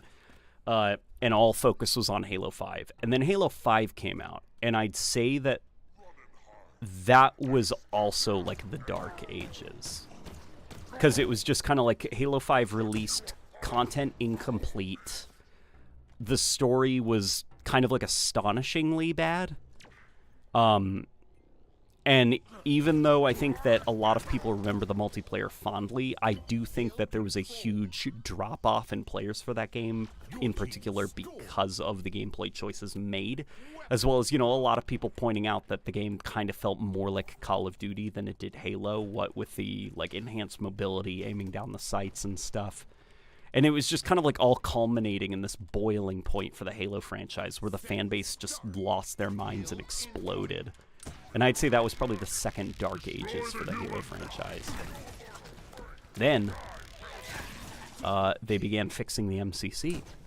Then they hired Sketch, who was a Bungie guy, to be the community manager over at 343, and it was kind of like, what's going on? This is exciting. Like, like MCC is being fixed. Oh my god, they fixed so many problems. And then, like, Halo Infinite's announced, and it's got the classic art style, classic music and stuff. They announced that it's a spiritual reboot. Like, things are looking up. Maybe Halo, and the MCC, it comes to PC. It's pretty buggy, but hey, it's on PC now, and Halo Infinite's around the corner, and then Halo Infinite releases.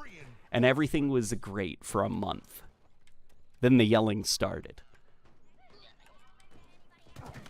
And then the last 2 years, I would say we all know quite well, unfortunately. The third Dark Ages for the Halo franchise. And thankfully now, I think we're finally out of the third Dark Age for Halo. My first Halo Dark Age was terrible. Just horrible. Yeah. I hope we never go through a Halo Dark Age again. According to Steam charts, almost 6,000 players today. Let me see, is that true? Halo MCC Steam charts. That's insane if there's 6,000. Wow, you're right! Okay, I totally believe you. The last time I checked the MCC, it had about 2,000 people a day. Less than 2,000. That's madness! There's almost 6,000 people right now playing the Master Chief Collection, which I should remind you are games that are in some cases 20 years old. That is so freaking awesome. And now Halo Infinite's got Firefight, and people are playing Halo Infinite 2. Like, yeah, guys, we're out of the third Dark Age of the Halo series. Like, we're okay. Halo's not dying. Granted, it's not where it was in the 2000s, but it's good. Its leaders are all Alpha Halo... Oh, wait. Its leaders are all Alpha Halo veterans who suffered to varying degrees after the flood. I think I read that already. Man, I think I'm starting to get tired. This area is under my protection. The general perception of Halo was far worse with Halo 5 than Infinite, in my opinion. I don't know about that. Like, don't get me wrong. Like, Halo 5, that was, like, bad. Like, people were mad about Halo 5's release. But I think with Halo 5, like, the anger just came from, like... It was just kind of like... This is so weird. Why are you guys doing this with Halo? Like, it was just kind of like this, like, wow, you guys got it so wrong, like when it comes to Halo. With Halo Infinite, I think a lot of the anger was because it was like you could see Halo's spirit trapped in there, and it was close, and they fumbled the bag. Like with Halo 5, it was more like, I don't think people thought Halo 5 was going to revive the franchise in a big way, because it kind of, kind of ugly art style, the story already, a lot of people weren't sold on Master Chief being a villain. Multiplayer was divisive and stuff. Halo Infinite, though, that was like everyone was on board and it let everyone down at launch. And that's what made Halo Infinite hurt so bad for so many people.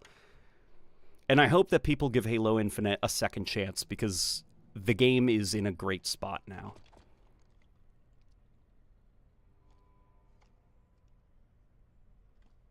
Oh my god, Halo 4 Mythic Overhaul is out today. Oh, that's exciting. That's the overhaul that replaces a lot of Halo 4 assets with like Halo 2 Anniversary assets and stuff. That's actually exciting.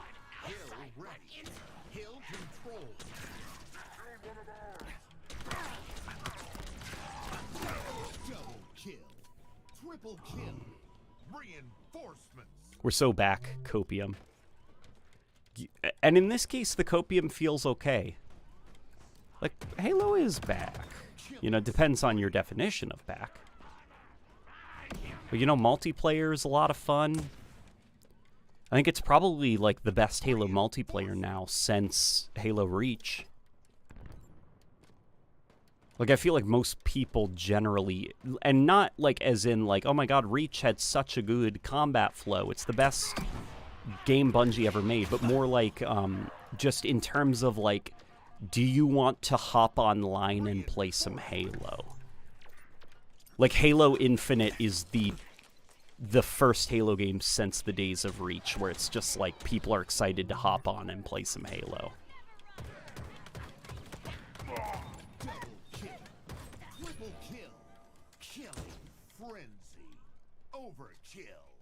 Your team about to score. All right, let's get you up.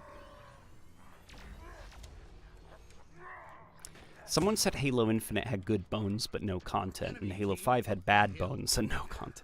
That's a good way to describe it. I love you, cutie pie. Oh my gosh, it's like 10. Oh my god, what in the hell? It's a 10 p.m. You should stream the Halo 4 Mythic Overhaul. I will certainly do that, but probably not tonight. I think the weird art style worked great for Halo 4 specifically. The music, tone, and art went together well, and I don't think Halo 5 did it well. And it probably shouldn't have continued as the main art style for Halo. Yeah, I agree definitely that in terms of like that Reclaimer saga aesthetic, it worked a lot better in Halo 4 than it did Halo 5, because Halo 5 was just like an ugly game that was hard to look at. Whereas Halo 4, it felt a lot more like coherent and cohesive.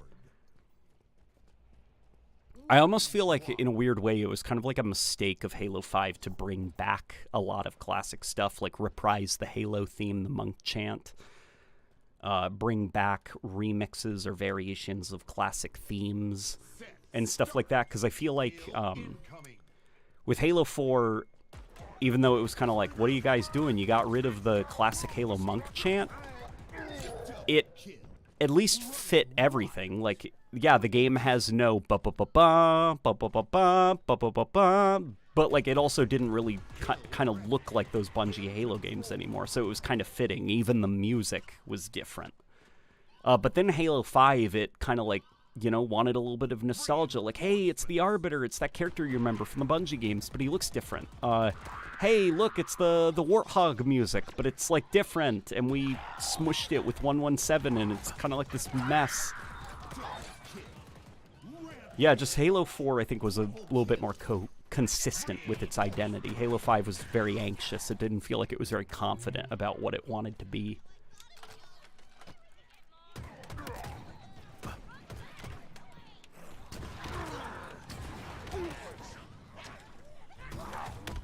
Oh boy. Mythic Overhaul still retains most of the Halo 4 assets. Okay, it does. Last I checked on it, they swapped out the grunts with, like, Reach-style grunts. Double kill. Triple kill. Boogeyman. Kill-tacular. Grim Reaper. Double kill. Triple kill. Your team about Playing heroic with a grappling hook. It's on a per map basis. Okay, got it. Well, I know you can pick up a grappling hook on heroic, and it will also be unlimited.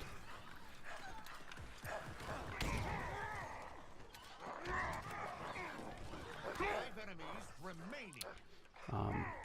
Halo 4 went for a more darker personal tone. Halo 5 2 enemies seemed remaining. to want to do that as well, judging by the trailers, but couldn't commit.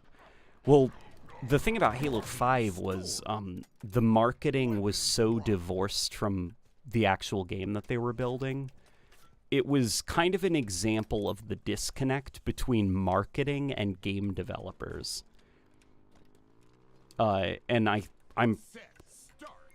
Hill probably not incoming. surprised, I guess, that, like, after Halo 5's marketing, Halo Infinite's marketing was, like, so much different, I guess, like, in style. Because that probably did a lot of shake-ups for, like, Microsoft in the way that they were going to handle, like, marketing their properties and stuff. Because Halo 5, the marketing team got to the point where they were almost lying about what the game was actually about, you know?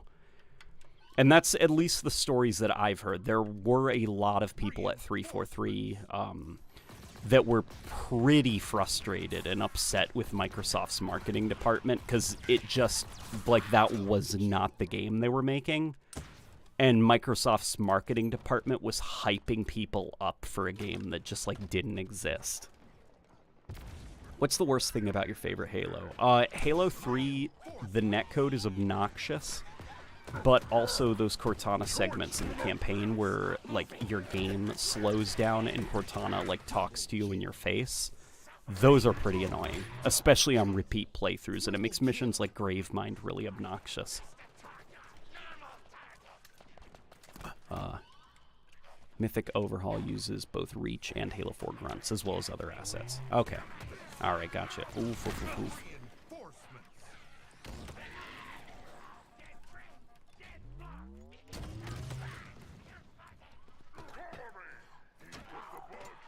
Your team about to Can we join you? Well, actually, after this match, I am probably going to get off because I am ready for a cozy night with the wife.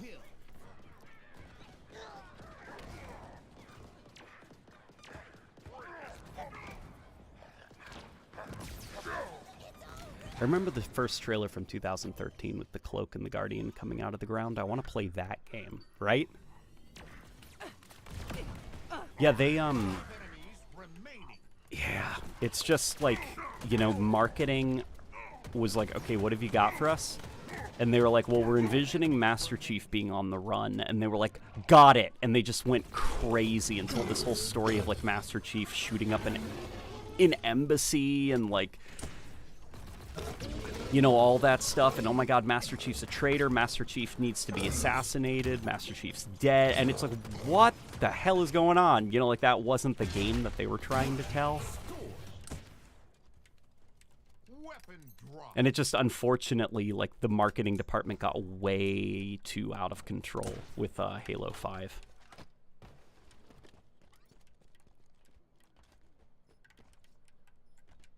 Set, start. Hill incoming. What would have been a better alternative to those Cortana and Gravemind cutscenes? A better alternative, in my mind, was maybe when you do them the first time, it does slow. Like, think of, like, remember in Halo 4, when you start a new campaign from the beginning, every time you pick up a Promethean weapon, it slowly assembles in your hand.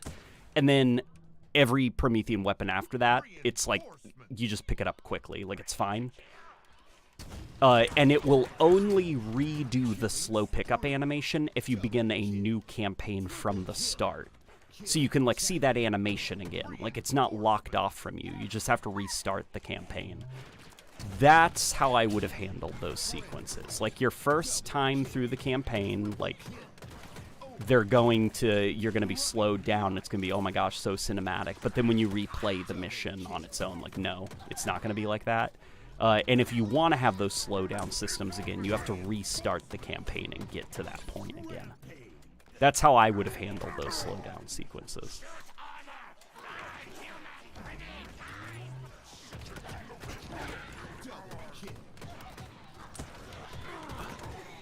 Oh boy. Your team about to score. Let's get over here.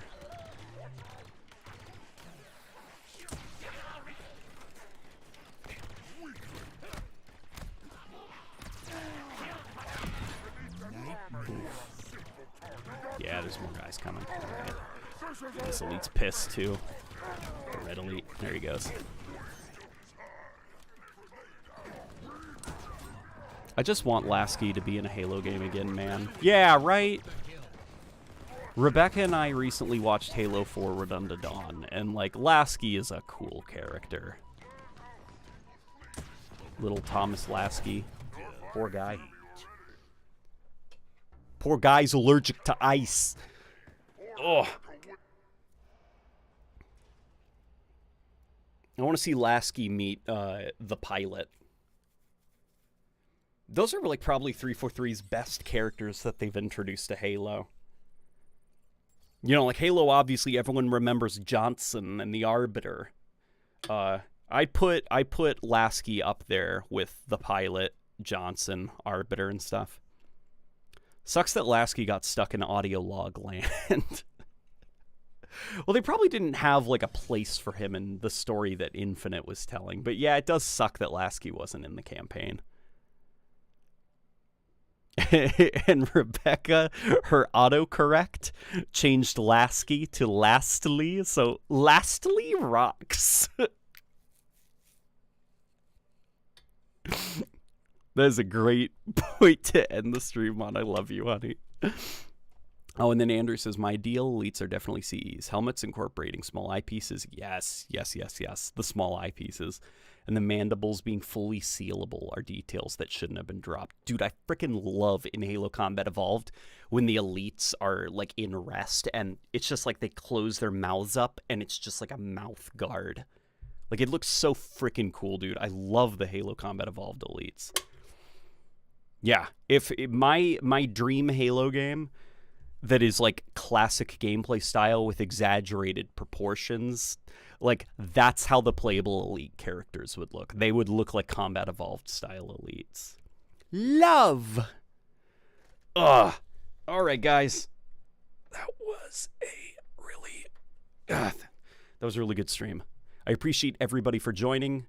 Hopefully, I shall see you guys on the next video whenever that goes up, and